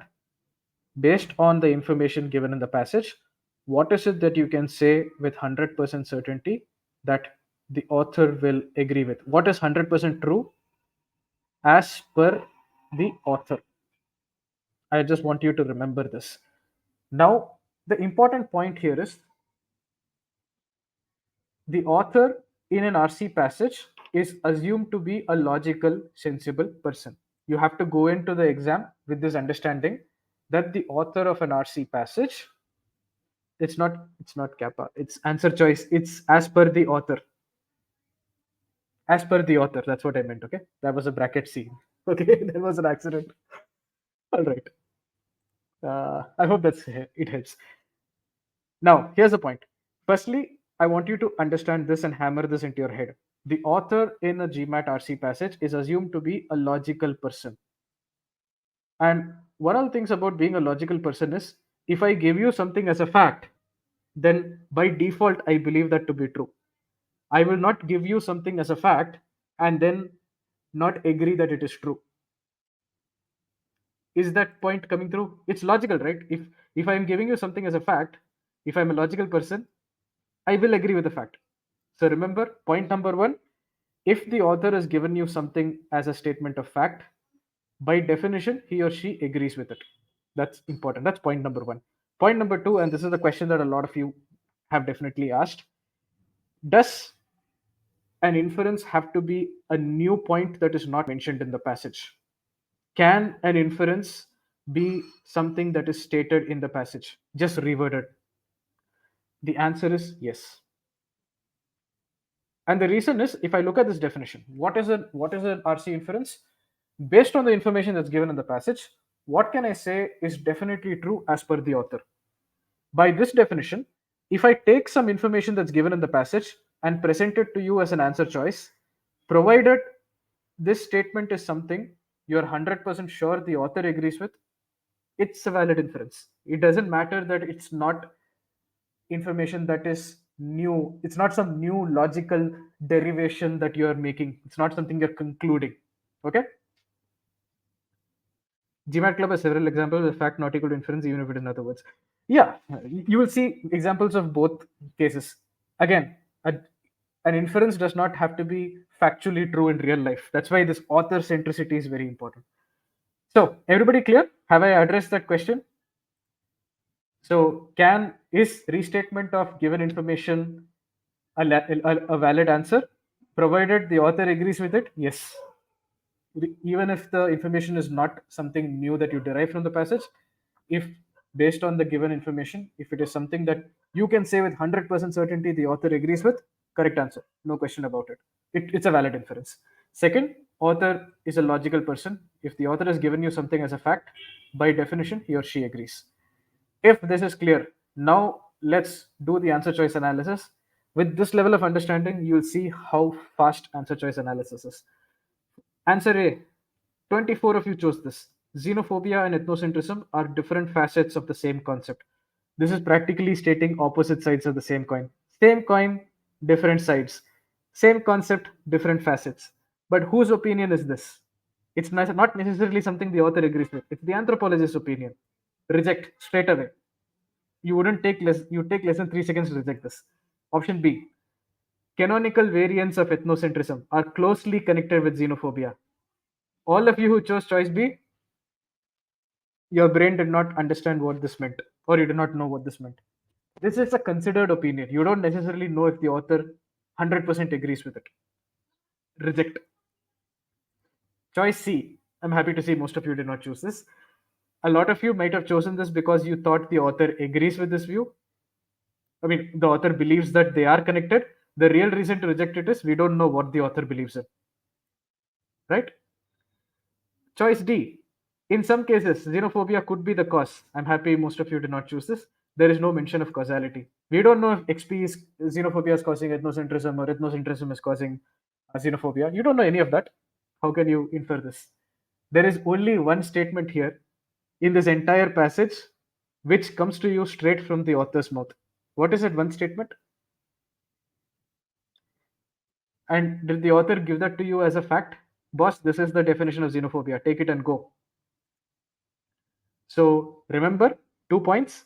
The author is a logical person. If he's given you something as a fact, he will not disagree with it. Point. That's 1 point. Point number two, existing a reword of existing information, provided the author agrees with it, can be a valid inference. Now do you see why choice C is the correct answer?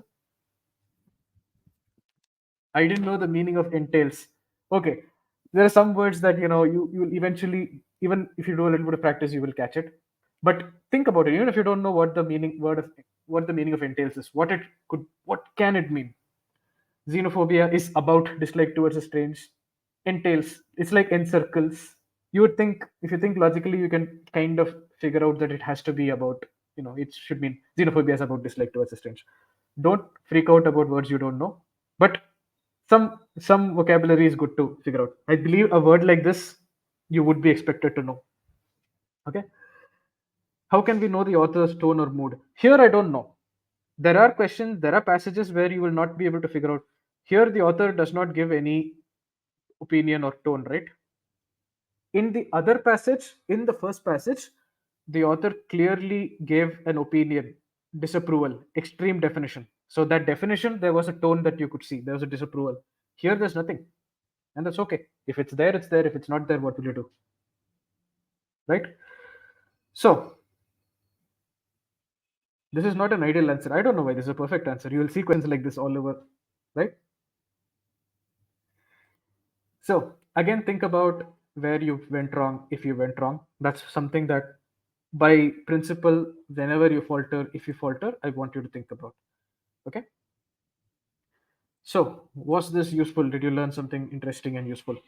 I believe I have given you a little bit of clarity on inferences. I have shown you how to do answer choice analysis to a certain extent, the level of granularity that's required. I have also demonstrated how to really read an RC passage, how to actually try and comprehend. The one thing that I have not talked about is the time aspect. There, I told you, trust me, bro. Wait, we will discuss time, definitely. RC is similar to SC, you have to. Oh, yeah, absolutely. So, I believe those questions are answered. Now, we've discussed this. Even a keyword like even, how useful it is. I just want you to think about it, right? Are we ready to do a full length passage? Now, this will be it will be an OG passage, something that's considered to be 700 level. If you go by the usual stats, it is 700 level. Are we ready for this? Because you're going to do 5 questions on the trot at this point, right? What if we didn't understand the passage but got the correct answer? Then you'll consider that a fluke. You still have to analyze, right? We still, I mean, I would have to go by what I have here, right? So we will have to discuss this question, but that's all right. That's okay. If you're familiar with it, again, I have a principle that I discuss. I tell all my students, right? You might be solving a question that you've solved 10 times before, but every time you solve the question, do it because you can solve it. Don't choose an answer because you remember it. If you're choosing an answer because you remember it, there's nothing there. What are you going to do with it?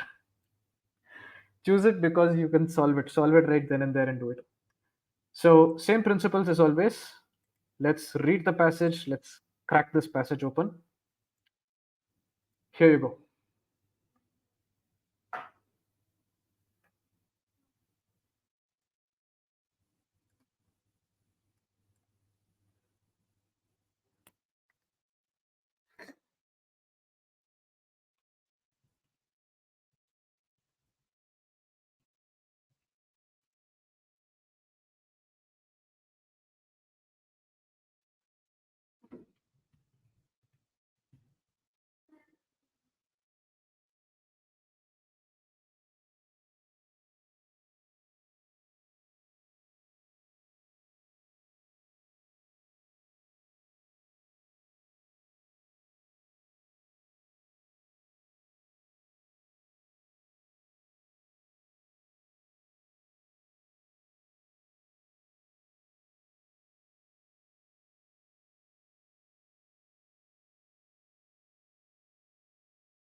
All right, so many of you are done reading the passage. So, as always, I'm going to take this away and let's take this away as well.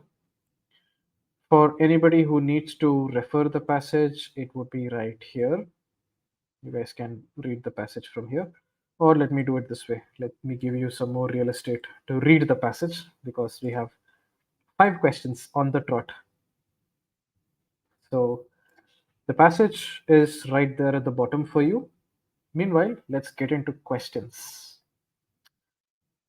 5 questions in total. You guys are going to do this one after the other, and then we're going to discuss it I'm going to show you again how to truly apply all of these things in a real official passage. So there you go. Let's, as always, hit that still solving so that I can bring in the first question for you.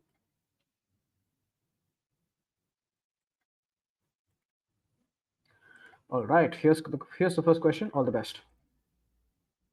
This one is a main point question, as you can see.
Most of you are done. Let's take another 15 seconds.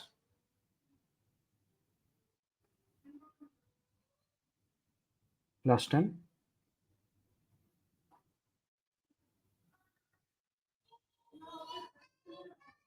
last 5, 3, 2, 1, and let's go. Do make sure that you note down whatever choice you chose so that you remember it when we start discussing. So if you chose, let's say, C, make sure that you note that down somewhere. Okay. Let's move straight to the next question. Here you go. Poll is on your screen. The method is the same. Hit still solving so that I bring in the question for you. When I see critical mass as far as still solving is concerned, I'm going to bring the question. All right. Fantastic. Here you go. All the best.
All right. Many of you are done. Another 20 seconds.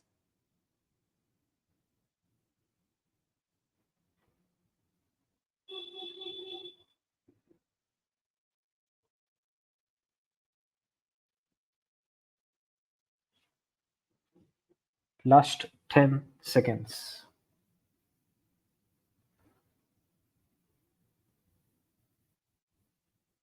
Last five, three, two, one. And of course, make sure you note down your answers. Let's go straight to the next one. This is the third of a total of five questions you guys are going to solve. And then I'm sure we'll have a fruitful discussion on all of these things. Right now, just focus on solving this. All right, here you go. Question three, all the best.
Last 20 seconds.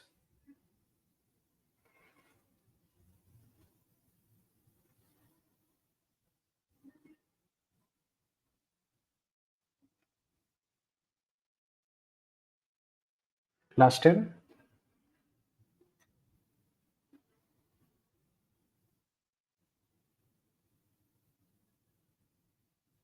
Last five, three, two, one. And let's end this. So I hope things are going well. You're enjoying what you're doing here. I'm going to introduce the next one right there on your screen. Here you go. This is the second last question of the day, at least as far as the session goes. I don't know what you guys are planning after this. At least for some of you, I'm sure it is just go straight to sleep, have dinner, and go to sleep. All right, here you go. Question four on your screen. All the best.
All right. I love the speed with which you guys are solving this. Last 20.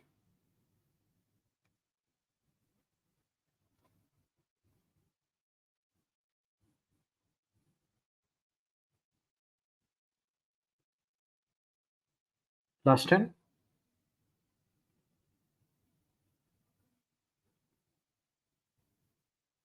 Last 5. 3, 2, 1. All right. Let me end this. Fantastic job. Last question of this session.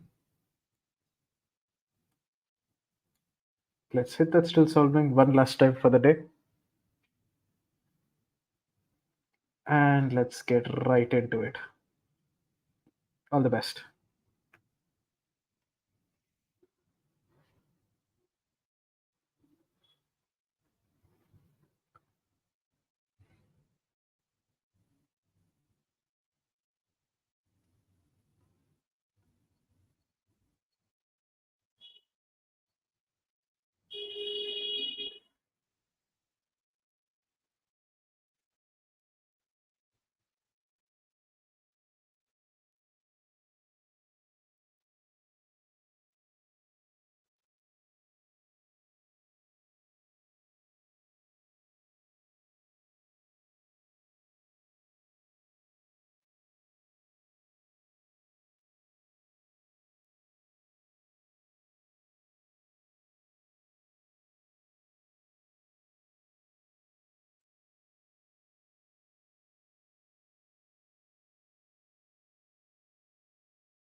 Right. Last 20.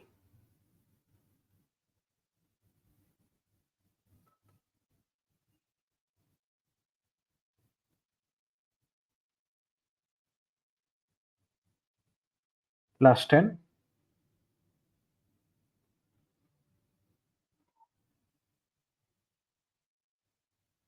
Last 5. 3, 2, 1. And let's end this. Okay. For the last time, let me ask you two questions. Number one, tell me how the passage was. Number two, tell me how you found the questions. Passage and questions. Let's talk about both. So, the reason this is considered a 700 level passage is not because of the passage. The passage is for most people at the moderate, moderate to hard or moderate level. The questions are for most people tricky. So it's usually, if I go by general stats for this official questions, it's the passage is okay, but the questions kind of make it 700 level. That's the general consensus about it. Yes, I found the passage more interesting. I was more engaged. That's a fantastic. I'd love to see that. That's kind of the essence of what you need, right? 2 and 3 were confusing, sure. But as a batch, those of you who participated, I can see that apart from one of the questions, you folks did a good job. Statistically, a lot of you got the right answers, which is very encouraging to see. So let me just broadcast the results. I just realized that this was not visible. So quite moderate, quite hard. Part two was toughest. Okay, some confusing questions, definitely. Now, what I'm going to give you is a quick demonstration of everything that happens, how to attack this passage. Given that we have spent all the time building up to this, I'm not going to be as slow and deliberate as I was with the two other passages, because at this point, I'm sure you've understood the approach well.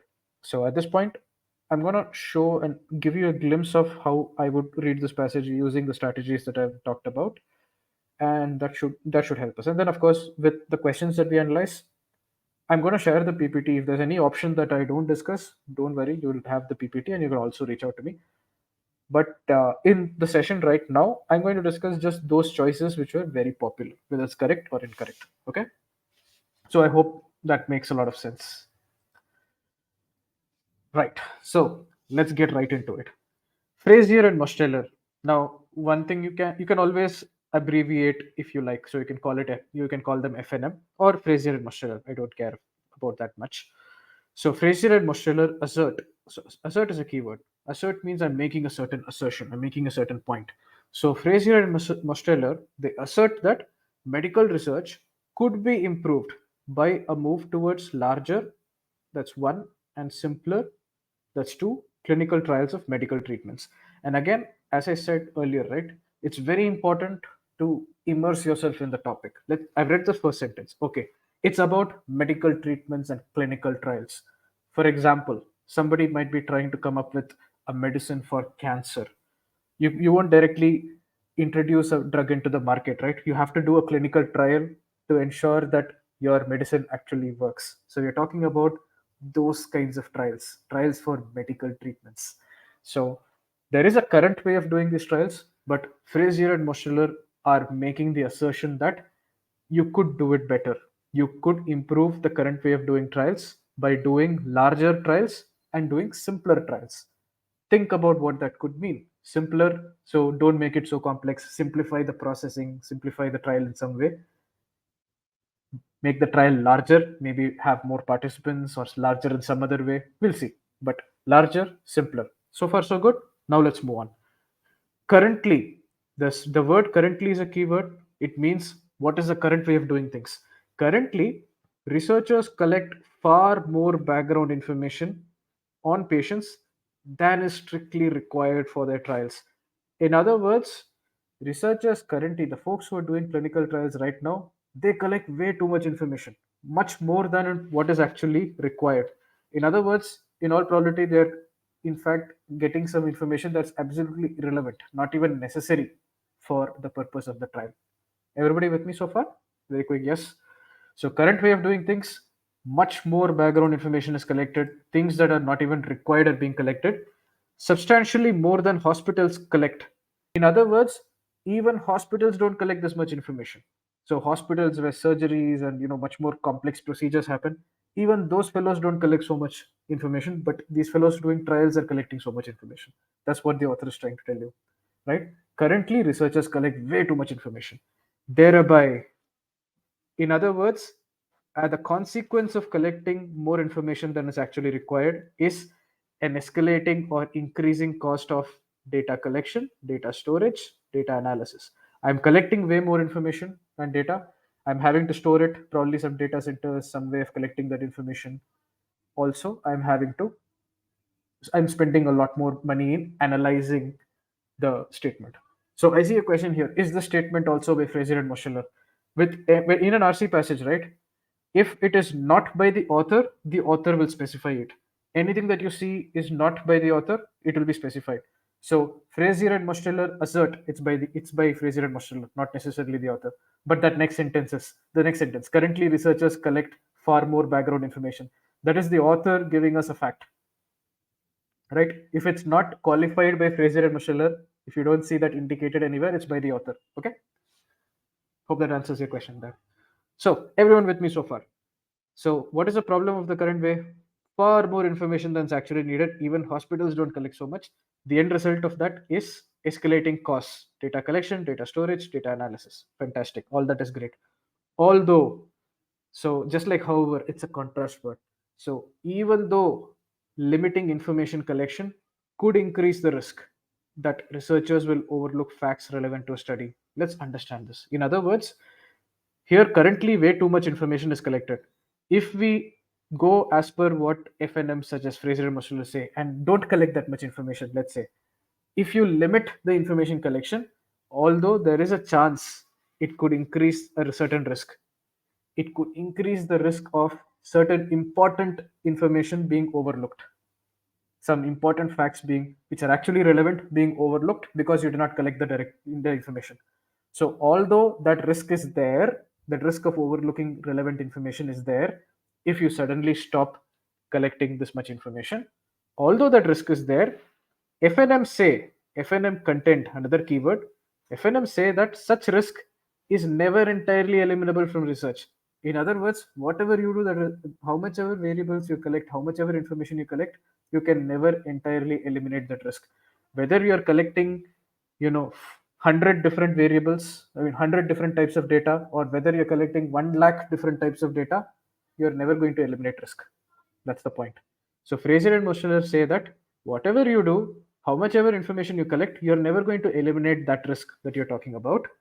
It and that risk would still be small in most studies. So what are FNM trying to say? Don't worry about collecting so much data because you're worried that if you collect so much data, if you don't collect so much data, you will miss out on some important facts. What Fraser and Moschel are telling us is that risk anyway you cannot eliminate, and even otherwise, that risk is small in most studies.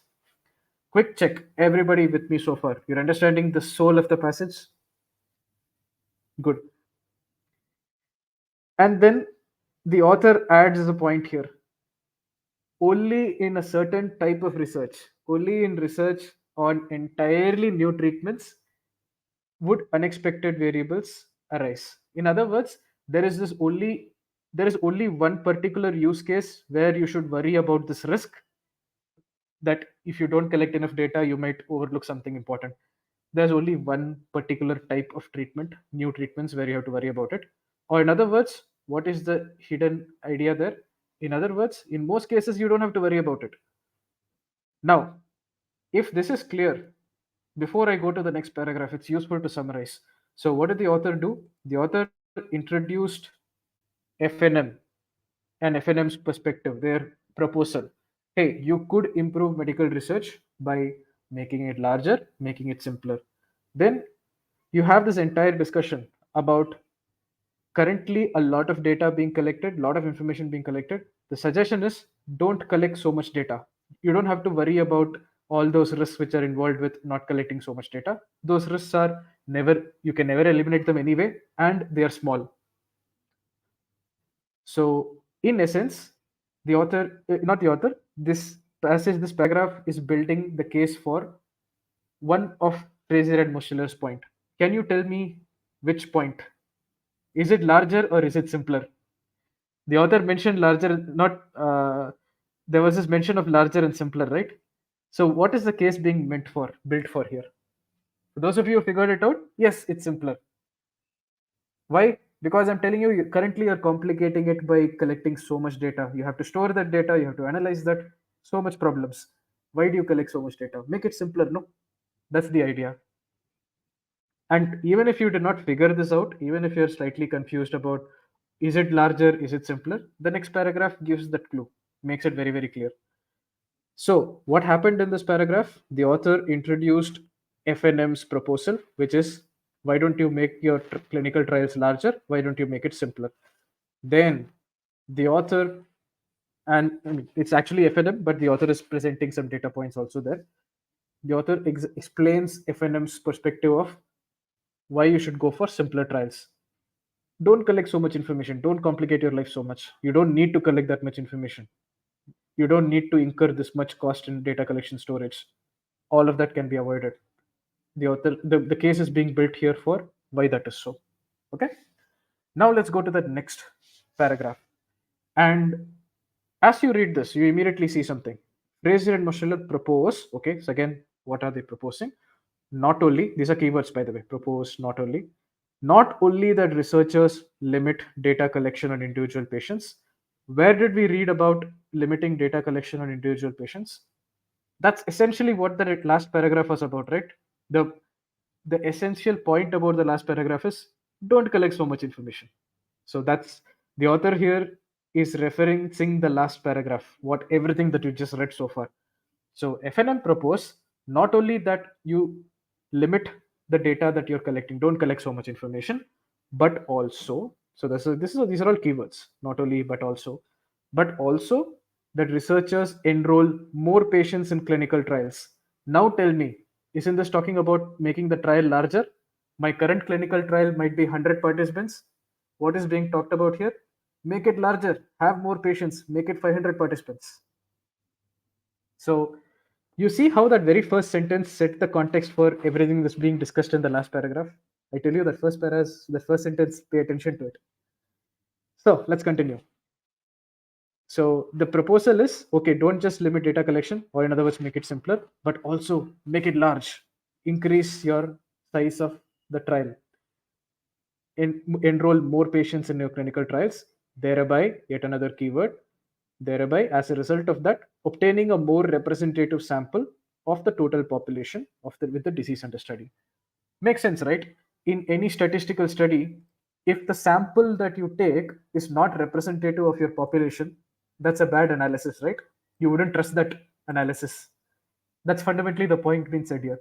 Get a more representative sample. Your sample should represent your population. It's as simple as that. Okay. Often, this word again is a keyword. The minute you read the word often, it means you're talking about what currently happens, what often happens right now. Often, researchers restrict study participation to patients who have no ailments besides those being studied. In other words, if I'm trying to come up with a medicine for cancer, who's being studied here? Only people who have cancer alone. I'm not going to be studying people who have cancer and diabetes. This group will not be studied. Who have no ailments besides those being studied. Okay. Now let's continue. A treatment judged successful under these ideal conditions. So, what are ideal conditions? Ideal condition is where I have only the disease I'm testing for. I'm testing for cancer.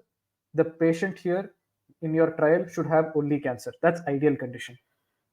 A treatment just successful under these ideal conditions can then be evaluated under normal conditions.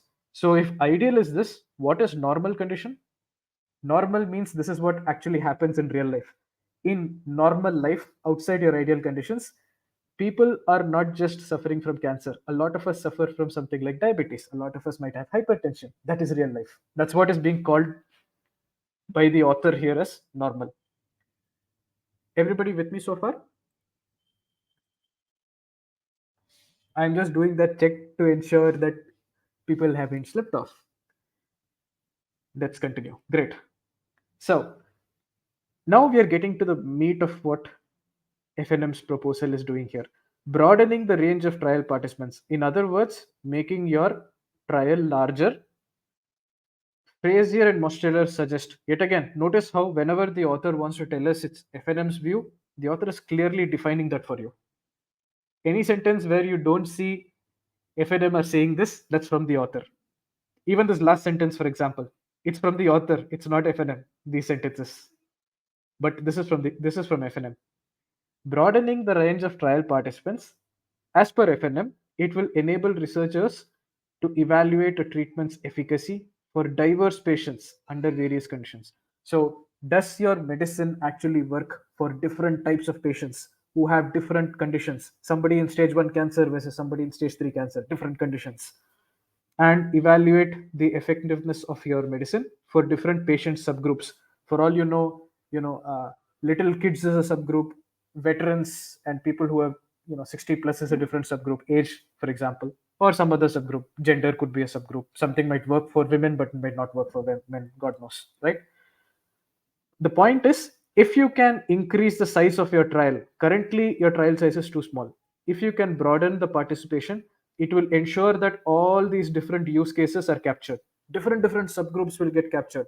Different stages of disease can get captured. Different ages can get captured in your sample itself. Then you don't have to worry about whether it will work or not. It will your end of the day your trial is a little more believable. You can directly go to market. Contrast this with this particular sentence. The way trials are currently conducted, what is the issue? First you have to test for ideal conditions, then you have to again test under normal conditions. It's a two-step process. Step 1, step 2. Here I don't have to worry about it because I'm having a bigger sample size directly. I'm covering all these use cases right here. So if it works here, I can take it to market. As an example, for example is a beautiful keyword. The minute I see it, even before I read this, I know that this is an example of what was already mentioned. So we were already told that, as per FNM, if you increase your sample size, you can cover all these diverse use cases, different types of patients, different subgroups, different conditions. Example of that right here. The value of a treatment for a progressive disease like cancer may vary according to a patient's stage of disease. So a medicine that may work for stage 1 of cancer, will it really work for stage 3 cancer? That kind of evaluation can be done if you do this in this one step. Patients' ages may also affect a treatment's efficacy. This is another example. Example 1 was different stages of the disease. That's basically condition. Example 2, patient subgroups, different ages. Now take a step back and see what the author is essentially doing, or rather what the author is actually doing here, right? The author is, end of the day, presenting FNM's case, and this is the case for why go for larger trials. What is the benefit of broadening the range of trial participants? Is that not what is happening here? Everybody with me? Passage is clear? You just cracked open the passage quickly. I'm sure a lot of you did understand all of these things, so I'm happy to see that. So, what exactly happened in the passage? The author introduced FNM's proposal on how to improve clinical trials. The proposal is make them simpler, make them larger. Then the author presented FNM's case for making it simpler. The author also added some data points here and there. End of the day, there's a description of making trials simpler and how that can help. Then there is this entire description of making trials larger. How can it help? How does it solve the problem of the previous? It's building the case for making the trial simpler. It's building the case for making the trial larger. That's essentially the entire passage. Now, let's discuss each and every question. I'm going to keep it brief. I'm going to discuss only those points that you guys are struggling with, if there is something that you guys are struggling with. Let's discuss each and every question. Let me broadcast the results. So, 62% of you got the correct answer here. Choice D is the correct answer. Let's discuss this also. So, what is the main point of the passage? So, it's very clear. End of the day, FNM's proposal is introduced and it's kind of detailed out. Why go for simpler? Why go for larger? All of that is detailed out. It explains FNM's proposal. If I had to put it in my own words, it details out FNM's proposal in detail. What is it? Why go for it? With this understanding, let's look at the choices. Now, choice A was somewhat popular, so I'll discuss that. Identifying two practices. So definitely there are two practices that are identified. The one practice is the current way of doing things, the current method. The other one is FNM, Fraser and Musteller's way of doing it.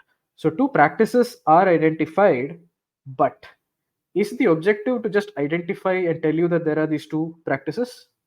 Doesn't the passage go far beyond that and kind of build the case for why you should go for this? So when you just say identify two practices, doesn't really fit. There is another aspect here. Did any of you get confused by the word accuracy of clinical trial? Not just in this question. A lot of option choices have this word accuracy. Did that cause confusion to anyone?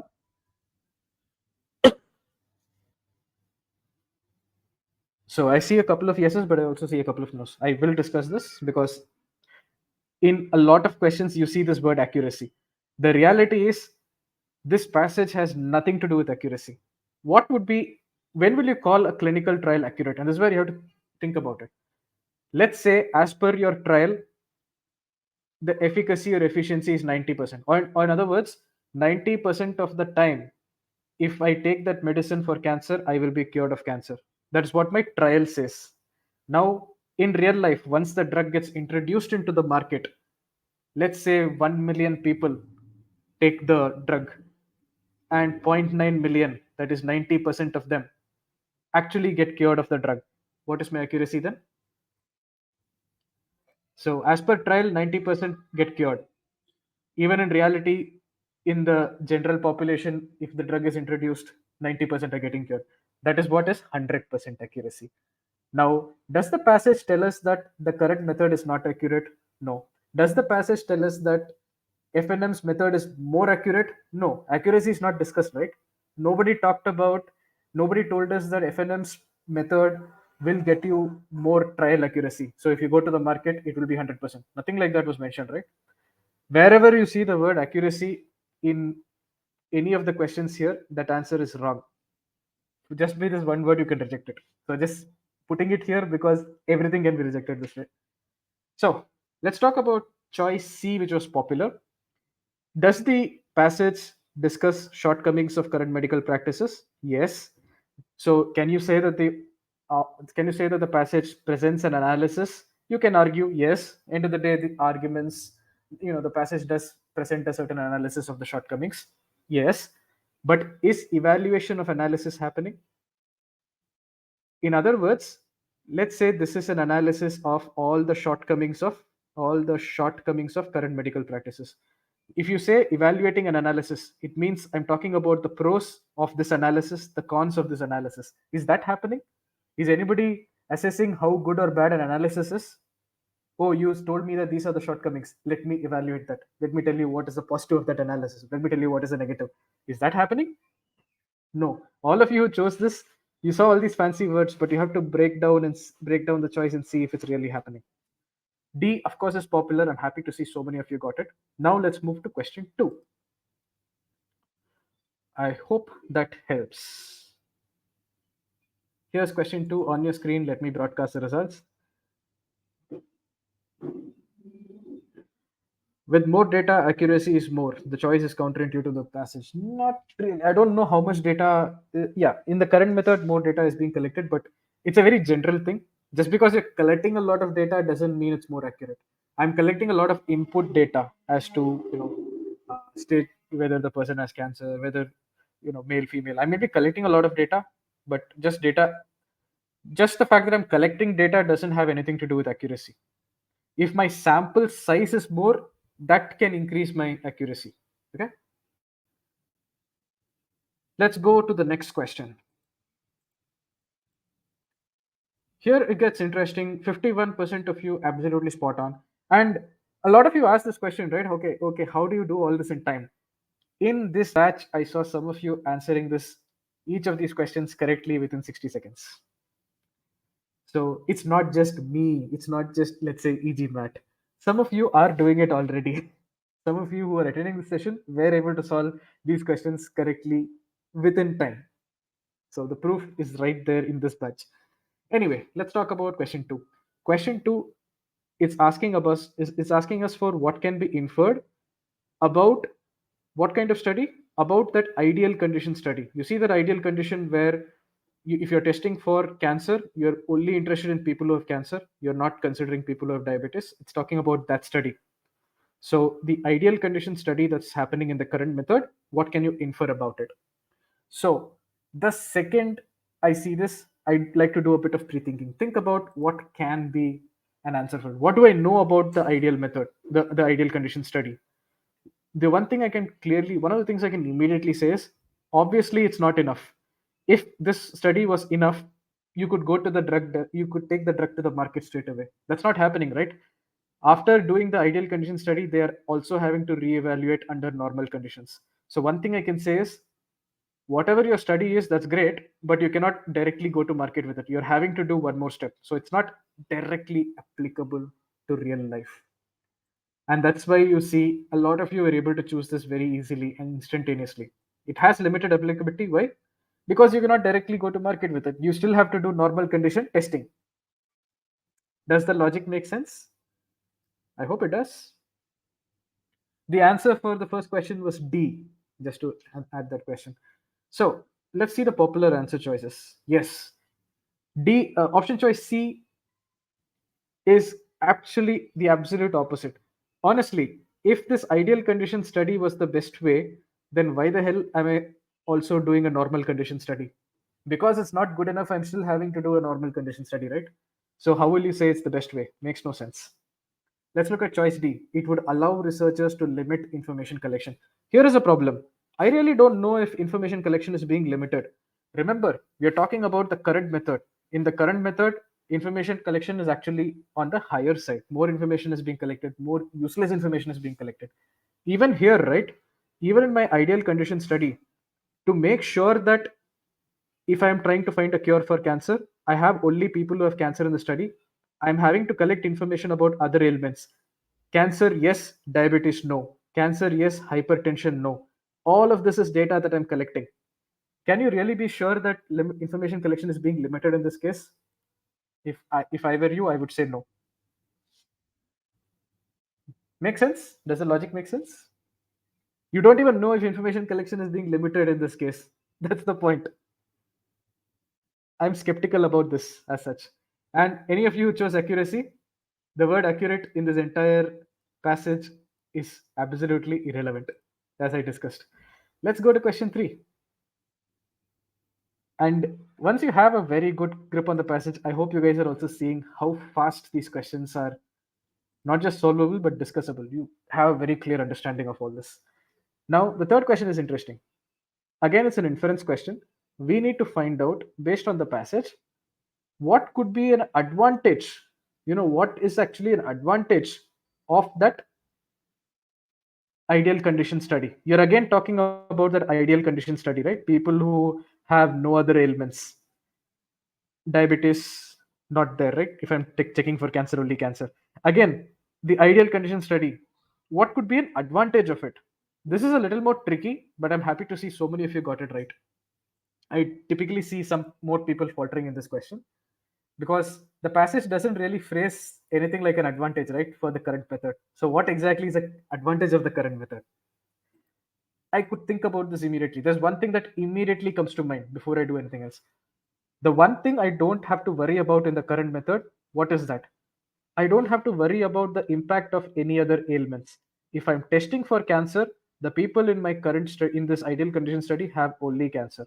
I don't have to worry about the impact diabetes can have on my study. Does that make sense? That could be the only advantage, right? At least in this initial condition study, at least in this particular study, I don't have to worry about what impact diabetes can have. That's why, that's intuitively my pre-thinking. That's one thing that it seems to make sense, right? With this understanding, most of you got this. Some of you chose accuracy. I can straight away reject it. But here is also another problem here. Do we really know that it yields more data? Where is this coming from? How do you know it's yielding more data? I don't know this. This is questionable. This is downright incorrect because we don't know about accuracy. C was popular. I'm happy to see that. Some of you chose D. It would help researchers identify subgroups of patients. This, if you chose this, then you went the other way. This is not the advantage of the current method. You're talking about the current method here.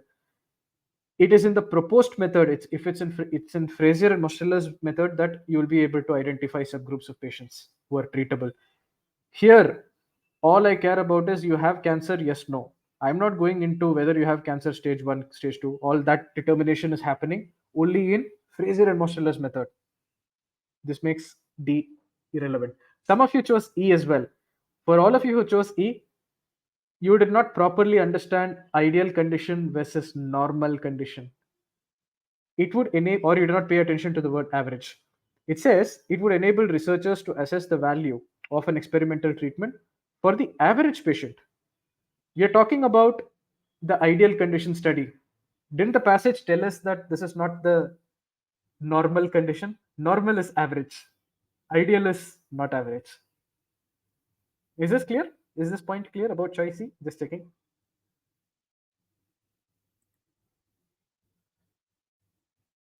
Good to see some yes, no, something. All right. Because we are going quick through this section, but of course, that's because we are at the fag end of the session. Let's get into question 4, which most of you got right. Can you repeat E? Okay, I can repeat that.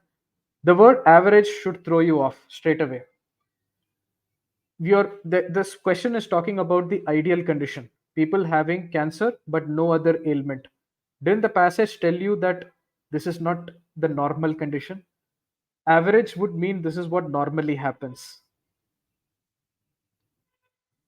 But what you're discussing in this particular question is ideal condition.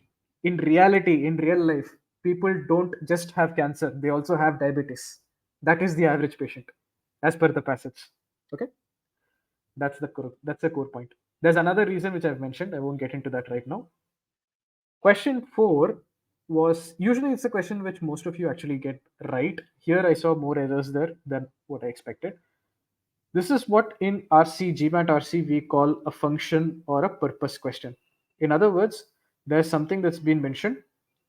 Why is it here? Why did the author use this? What is the author trying to do? So the question is, why did the author mention the patient's ages? Now, if you are like me, if you have understood the passage the way I have, you can pre-think for this. Remember, in what context did the author use the patient's age? It was given as an example for why you should broaden the range of trial participants, right? If you broaden the range of trial participants, you will be able to capture all of these use cases in your trial, in your sample. And as an example of that, age was given. This is the pre-thinking. If you do this much of thinking before you go to choices, life is very easy. So why did the author mention age? Is it to mention the most critical variable? Who told us that age is the most critical variable? How do we know this? We don't know this. So a lot of you chose choice A. Think about, do you know from anything in the passage that age is the most critical variable? Differentiating subgroups. Age was mentioned as one of the variables that can differentiate subgroups. How do you know it's the most critical? Maybe gender is the most critical. Maybe some other variable is the most critical. Nobody told you age is the most critical. Now, C is a very popular type of answer choice. Go back to the passage. The purpose, the author wanted to tell you that, not the author is presenting FNM's perspective. FNM wanted to tell you that if you broaden the range of trial participants, you will have more representative sample. So you will capture all these use cases. As an example of that, one was stage of disease, that is this sentence. The other was age. Both age and stage of disease were two different examples with the same purpose. The purpose was, why should you broaden your range of trial participants? Choice C gives you the other example. This is not the function of the age example, it is a parallel example. This was example 2, this is example 1. How can you say that example 1 is the reason behind example 2? A lot of you chose this, so I hope it's clear now. Clearly, choice D was correct. Most of you got this. For those of you who chose choice C, very quick show of hands. Clear? It's a different example for the same thing. It's not the function of the same thing.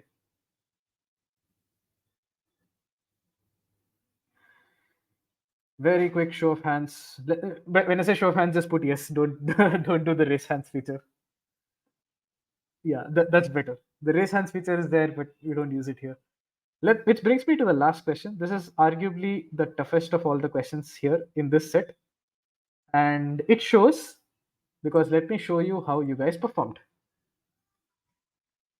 The accuracy of the correct choice is 34% only. Choice A is correct. Choice C is a trap choice. If you chose choice C, you fell for the trap. So, what is the question? According to the passage, it's actually a detailed question more than anything else. So, according to the passage, is usually a detailed question for those of you interested in the various question types.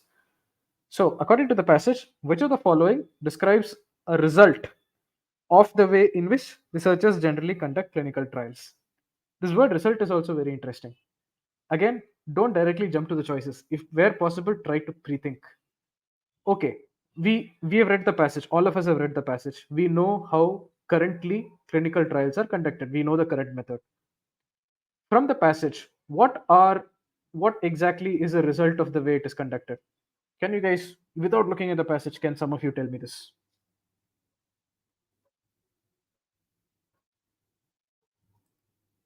That's one. Yes, the cost is, the first paragraph clearly told us that, hey, because of the current way of doing trials, you are incurring a greater cost of three things: greater cost of collection of information, greater cost of storage, greater cost of analysis. All that perfect. What else?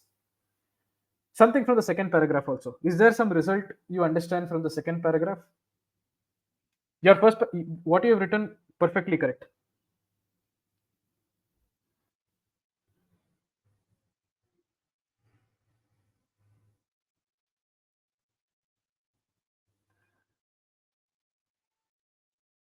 Some of you have the right idea. It's a limited result. uh, I wouldn't say it's a limited result, because end of the day, after ideal condition in the current method, there is a normal condition testing also. The problem is it's a little more cumbersome because you're having to do two stages of testing. So one of the results is it's not easy. You're having to do multiple levels of testing. So that is something that you could also think about. Choice A is correct. Why is it correct? The passage clearly tells you, and by the way, according to the passage means it has to be as per the author, not FNM. So an answer choice which is actually what FNM says is a red flag. It may not be correct. Just saying. Some of you may or may not even have noticed that, but because there are some sentences which are from FNM, there are some sentences which are from the author. If you're not paying attention to that, you can mess up there. Let's look at choice A, which is correct. But because only 34% of you got it, I'm going to discuss this.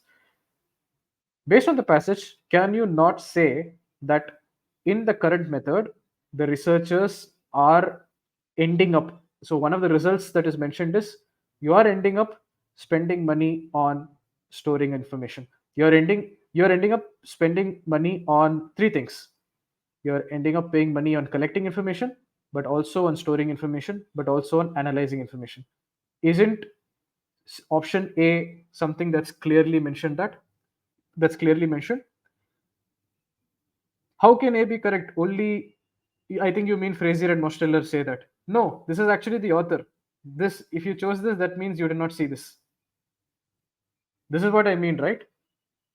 Who is telling us this? Is this the author or is this FNM? You tell me. That's the author. If you rejected it saying it's FNM, that's your loss. You did not pay attention. This is what RC is about. Can be tricky, right? So now you see why choice A is right. They clearly stated that I'm incurring more cost in this sense, right?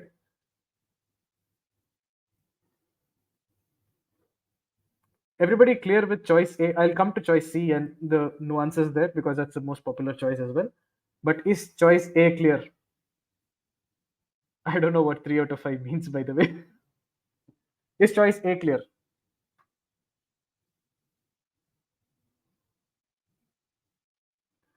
Where does it say it is irrelevant?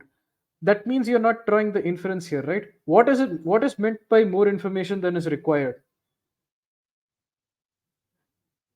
What does it mean when I say I'm collecting more information than is actually needed? If all I need is A, B, and C, if A, B, C are three data points I need, but in reality I'm collecting A, B, C, D, and E, I'm collecting more information than is required. What can you tell me about data points, data variables, D, and E? It's irrelevant, right? I need only A, B, and C, but I'm collecting A, B, C, D, and E. More than is strictly required. When you say more than is strictly required, by definition, it means it's irrelevant. Do you see that now?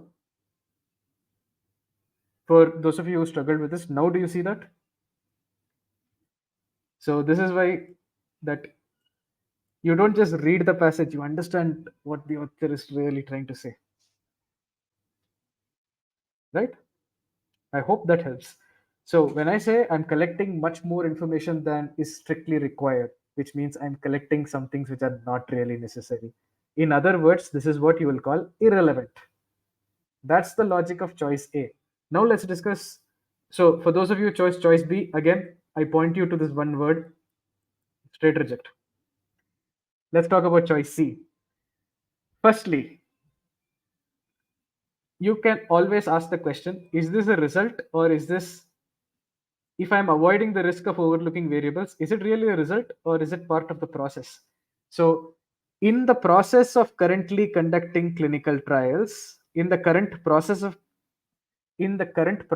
conducting clinical trials, I tend to avoid the risk of overlooking variables. Let's say, will it be a process or will it be a result? It's actually a process variable, right? Think about it. Is it a result of the way clinical trials are conducted today? Or even if it is true, is that choice C, will it be more how the clinical trial is done? How is the clinical trial done? One of the aspects of how it is done is that I tend to avoid that risk. Firstly, and that's one of the red flags, it is not a result. But let's ignore that. That's a more subtle point. I'll give you the easy way to reject choice C. Firstly, did the author ever tell you that this risk is avoidable?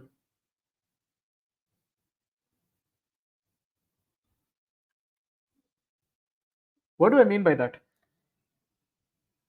Even if I look at this sentence which says this risk is never entirely eliminable from research. Firstly, the sentence also does not come from the author, it comes from FNM. It's not the author, this is FNM. That's one point. Point number two, even if you assume that FNM and the author here have the same opinion, even if you assume that this point is coming to you from the author, does the does is the author really telling you that the risk can be avoided, or is the author telling you that the risk is whatever you do, you can never avoid the risk? The risk will be there. Some small risk will always be there. In other words, you can never avoid the risk entirely. Is this coming through? Because a lot of you chose choice C. Firstly, the author himself or herself does not comment on the risk. So you're talking about choice C. It talks about avoiding the risk of overlooking variables. Who talks about this? Not the author. Only FNM talk about it.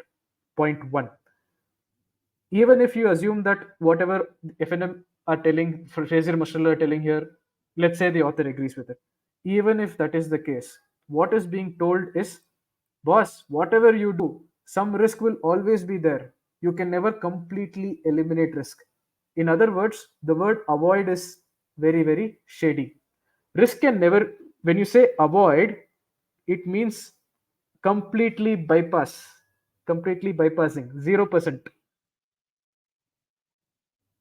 If you are walking down the street and I want to avoid you, it means I'm not going to meet you, I'm going to move away. It's not a case of I'm partially avoiding you. No, if the risk is never entirely eliminatable, that means whatever you do, some risk will always be there, which means risk can never be completely avoided, some risk will always be there. Is that clear? To answer that question, although limiting information is coming from the author, see, this point is from the author. Till here, this is author. But from here, this is FNM. Do you see the subtlety? This is author, but this is FNM. Quick check. Everybody understood this? All of you who chose choice C?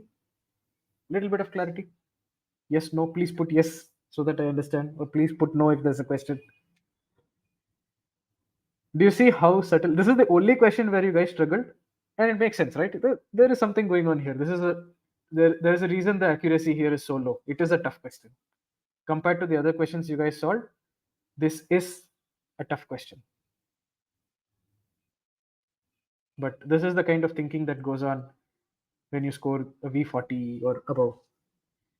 So if I come back to this, choice A makes sense because I know that in the current way of doing things, I am incurring, as a result of the current way of doing things, I am incurring a cost in storage. I'm also incurring a cost in uh, data analysis, all that is there, but definitely I'm incurring a certain storage cost. Of what kind of information? Information that's practically irrelevant. How do I know that? Because the author told me, and this comes from the author, more information than strictly required. In other words, at least some of this information absolutely useless. Irrelevant information is being collected. Choice C, firstly, the author himself or herself does not give a commentary about this particular risk. This risk is mentioned in the passage, but only FNM commented upon it. The author never said anything. Secondly, even if you assume that the author agrees with what FNM says, fantastic. Even FNM do not tell you that this risk can be avoided. They only tell you that this risk, whatever you do, even at a small level, that risk will be there. You will never entirely avoid it. So they avoid the risk is also fundamentally wrong. There is another reason also, but let's not get into that. That's about the process versus the result aspect. So choice D, if you chose, then this is a risk that is not even discussed in the passage. That's the reality. Nobody in the passage even talked about what happens if too much information is analyzed. This risk is not discussed in the passage. It's completely out of scope. If you chose this, you are not clear about what the risk was, which was discussed in that particular question, right? So for me, A was definitely correct. I love to see that. It will take time, and especially when the clock is ticking, how to be so clear and thinking. So yeah, that's where the learning curve lies, my friend. To build ourselves to this ability, even when the clock is ticking. If it was that easy, everybody would be cracking RC and getting V45, V46. That's where that skill has to be built. But once you build that skill, absolutely crackable, and I'm going to show you all the evidence about that. Now, coming back to my summary, 100% immersion. In this case, you saw how I read that first sentence and jumped into it. Let's understand clinical trials. Let's understand this universe. Read with that intent. I again repeat this: love RC, then RC might love you back. So get in with that attitude. Yeah, so read the passage, break down big sentences, focus on keywords, summarize. I've given you enough examples of all this. But now let's address one of the most important questions. How do you go from here? You've Hopefully you've learned something useful in this session. I'm going to discuss that one question that I promised that I would address. Is all this doable in time? How do I do this? So, bottom line, think about this. 90th percentile, 90th percentile is something that you have to build for, right? That's if you want a 740 and upward score, that's the kind of score you need in RC also. As the score gets higher, you need mastery in all three subsections of verbal. And in future, when you have only CR and RC, that's your GMAT focus, you should have absolute mastery on both of this if you want to get a great score. Okay. But first things first, you have to be able to read slowly. You see the way we have been reading passages slow. That doesn't mean glacial slow. That doesn't mean that you spend like 10 minutes just reading a passage. No, there's a very fine balance between speed and comprehension. But first, learn to read slowly. As you build your muscles, as you build ability, your brain will start doing this a little faster. Eventually you'll arrive at a very good healthy balance. Okay, so you have to master this method of reading that you've seen here, where we break down sentences. The second place, of course, wherever you're studying from, you need to make sure you're looking at the data, the feedback that is being given, and you have to learn from it. Let's talk about, I'm sure a lot of you must be wondering about this, like, what do you mean read slowly? You have done this session, you're hitting the 3 hour mark at this point. So much time spent on just three passages. How the hell is this possible under time pressure? Let me answer that question for all of you who have that. So, this is actual data. It's not something we concocted out of thin air. This is based on actual observation that for your typical GMAT RC passages, for your typical passages, I'm not talking about the most complex ones, for the reasonably normal ones, not today. Today, not all of you would be able to read a normal passage in 3 minutes. But once you've built the ability, reading a passage, a regular RC passage, is a 3 minute affair. Great. In 3 minutes, you will have the kind of understanding that I've demonstrated today. Here is the wonderful thing. When you have this level of understanding, when you have a true death grip on the passage, what happens is your time to answer a question comes down. And I saw proof of that even in this batch. Some of you were able to answer the questions in 40 to 50 seconds correctly, consistently. So it's not just me. I've seen this even in this batch. When you have a solid grip on the passage, each and every question you solve less than equal to 1 minute. If you're taking more than 1 minute, that for me is a red flag. That's how you save time. So typically, you should take anywhere between 7 to 8 minutes for a typical passage. Now, when the passage gets more difficult, you're bound to take 4 minutes, even take 4.5 minutes. That's okay. But build a solid understanding of the passage, because then you'll end up taking lesser time for the questions. End of the day, most RC, pretty much all of RC, 7 to 8 minutes for a 4 question passage. Absolutely possible. Now I'll tell you why this works, where the balance happens, right? When you do what I call speed reading, in other words, okay, let me not focus so much on the passage. Let me, quickly get an idea about the passage and go to the questions. Oh, you're in trouble. Why? Okay, you read through the passage in 2 minutes. Fantastic. But the questions will make you keep going back to the passage again and again. A certain answer choice A in question one will make you go back. Then a certain answer choice C in another question will make you go back. The number of times you'll end up going back to the passage is going to kill your RC. So here where I'm able to solve a question in less than equal to 1 minute, here people end up taking almost 2 minutes. 1.5, 1.6, 1.7, I see all of that. That is where the saving comes from, right? If you're truly reading the passage the right way and building that understanding of the passage the way we've seen here, 7 to 8 minutes, you would actually end up taking either the same or even lesser time with this method. Now, I'm not composing the stats from my own, right? It's based on data. But here's what I want you to remember. If you truly understand the passage, less than equal to 1 minute is your time for each and every question. Nothing takes more than that. You saw how fast we were going through the passage. And again, I'm not bringing this to boast. I'm bringing this to kind of remind you that if the method didn't work, we wouldn't be here talking about it, right? There is a certain success that we have, and students do follow the methods that we talk about. It works. That is why we are here. If it didn't work, we would have been happy to change it, right? So that's why a little bit of anecdotal evidence. I gave you stats, but let me give you anecdotal. These are our students. GMAT 740, Columbia. Read all the text. Because this is quoted verbatim, there's even an error here. She meant to say passage, but she wrote paragraph. But look at what she says. If you truly understand the whole paragraph, or she meant passage, but read it properly, it takes only 30 to 50 seconds to answer the questions. Now, for those of you who are not currently spending so much time reading the passage and struggling with answer choice analysis, think about, are you able to solve questions in this time? Most probably the answer would be no.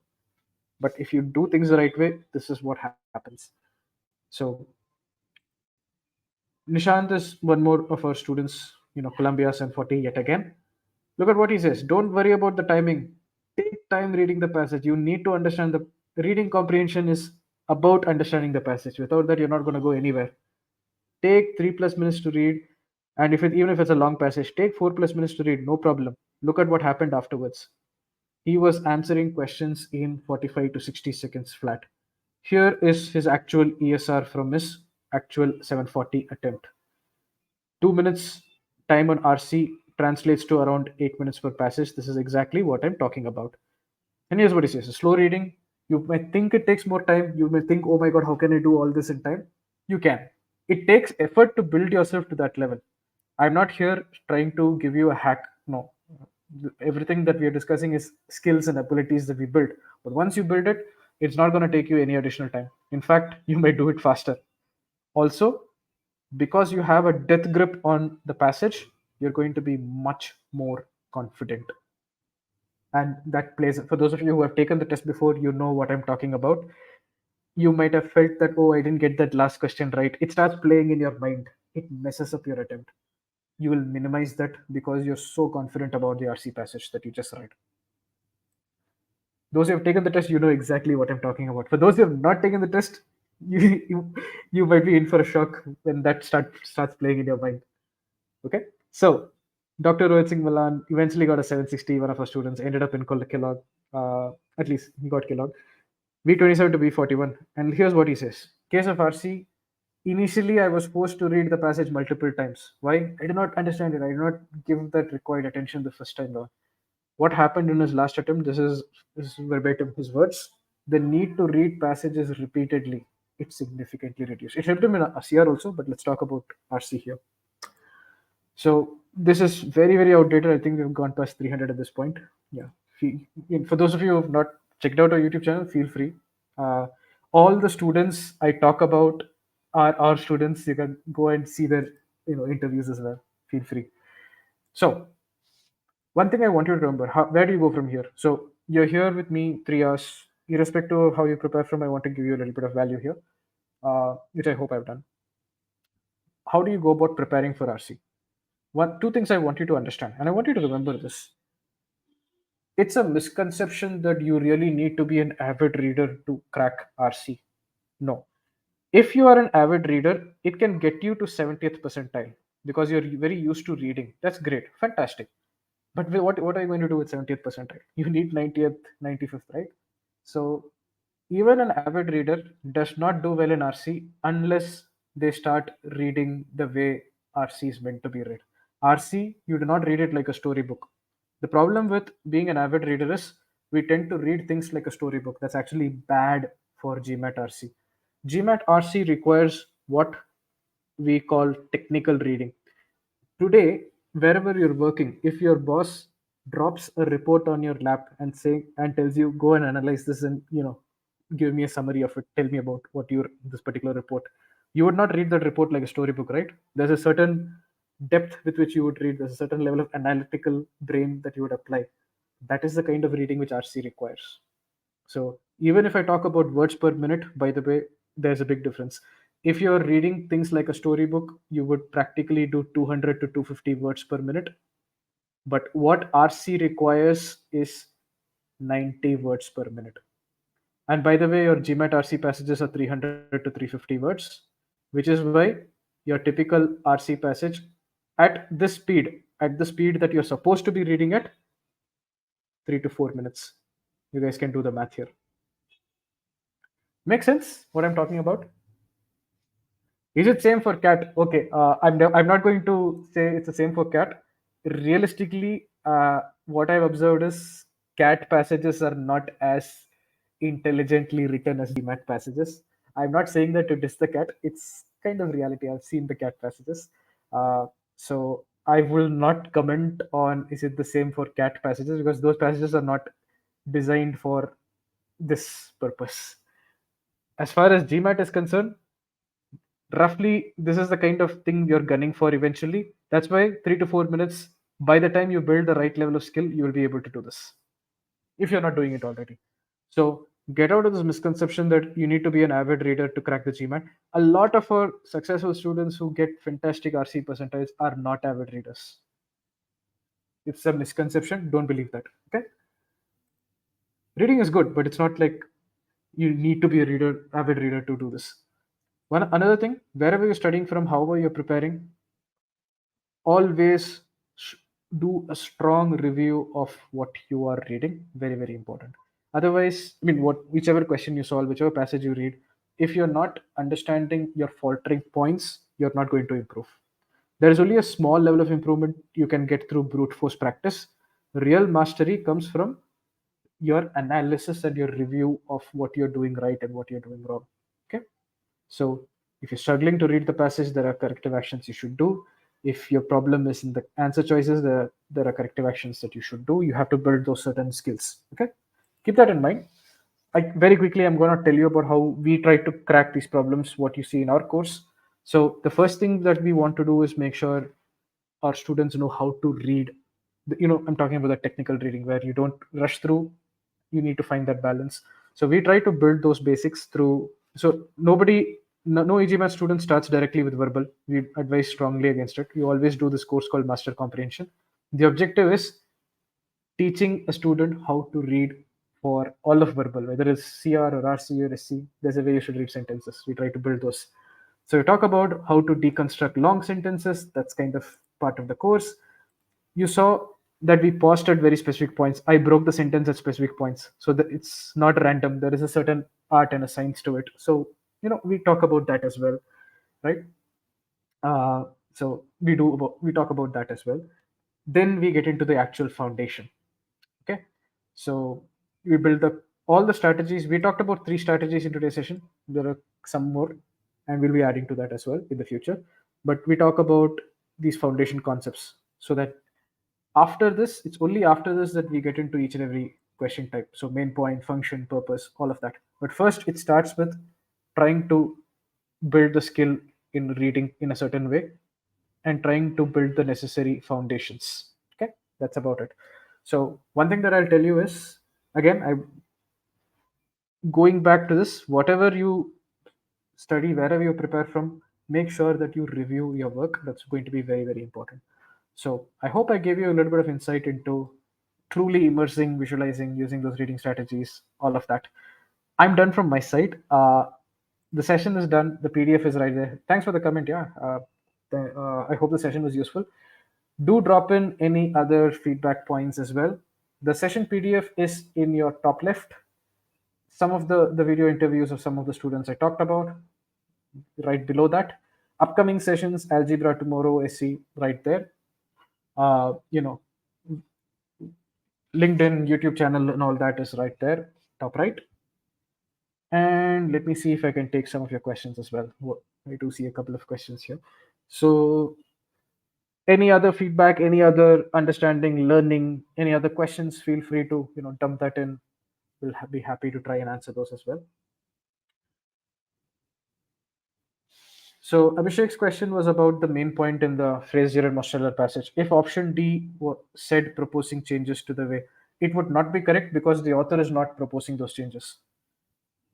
To answer your question, Abhishek, because the author is merely presenting Fraser and Mosteller's proposal. The author is not himself or herself proposing. So if option D, if there was an answer choice which says the main point of the passage is to propose changes to the way clinical trials are conducted, absolutely wrong answer because it's not what's happening here.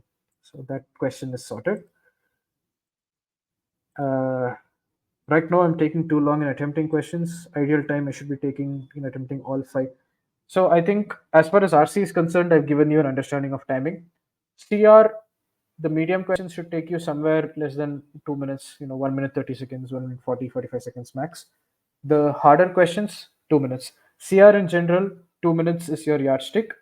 RC, 3 to 4 minutes to read the passage, one less than equal to 1 minute for each and every question. So roughly around 7 to 8 minutes you should be done. That's RC. With regard to SC, typically, the easy questions you would solve in 1 minute 10 seconds or even less than that. With the harder questions, you typically don't go beyond 1 minute 45, very roughly speaking. So I hope that gives you a certain perspective, Vibor. Tashi, thanks for that feedback, and everyone else as well. Any further questions? I will be around to check this up.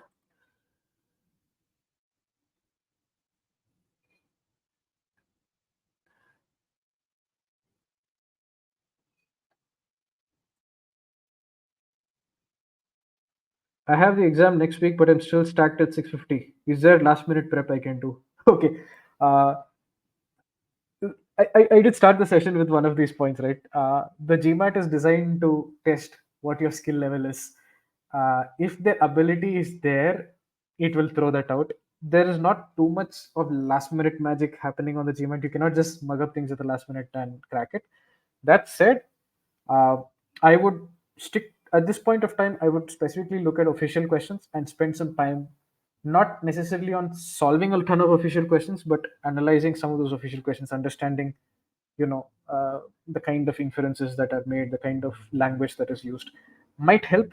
But yeah, typically, if you're targeting for a 700 750 kind of score, if your exam is you're right now at a 650 and that's your current level, usually 2 weeks is not good enough typically. Okay, but let's see, you never know, maybe if your 650 was a bad attempt, you may be able to crack that, right? So it depends.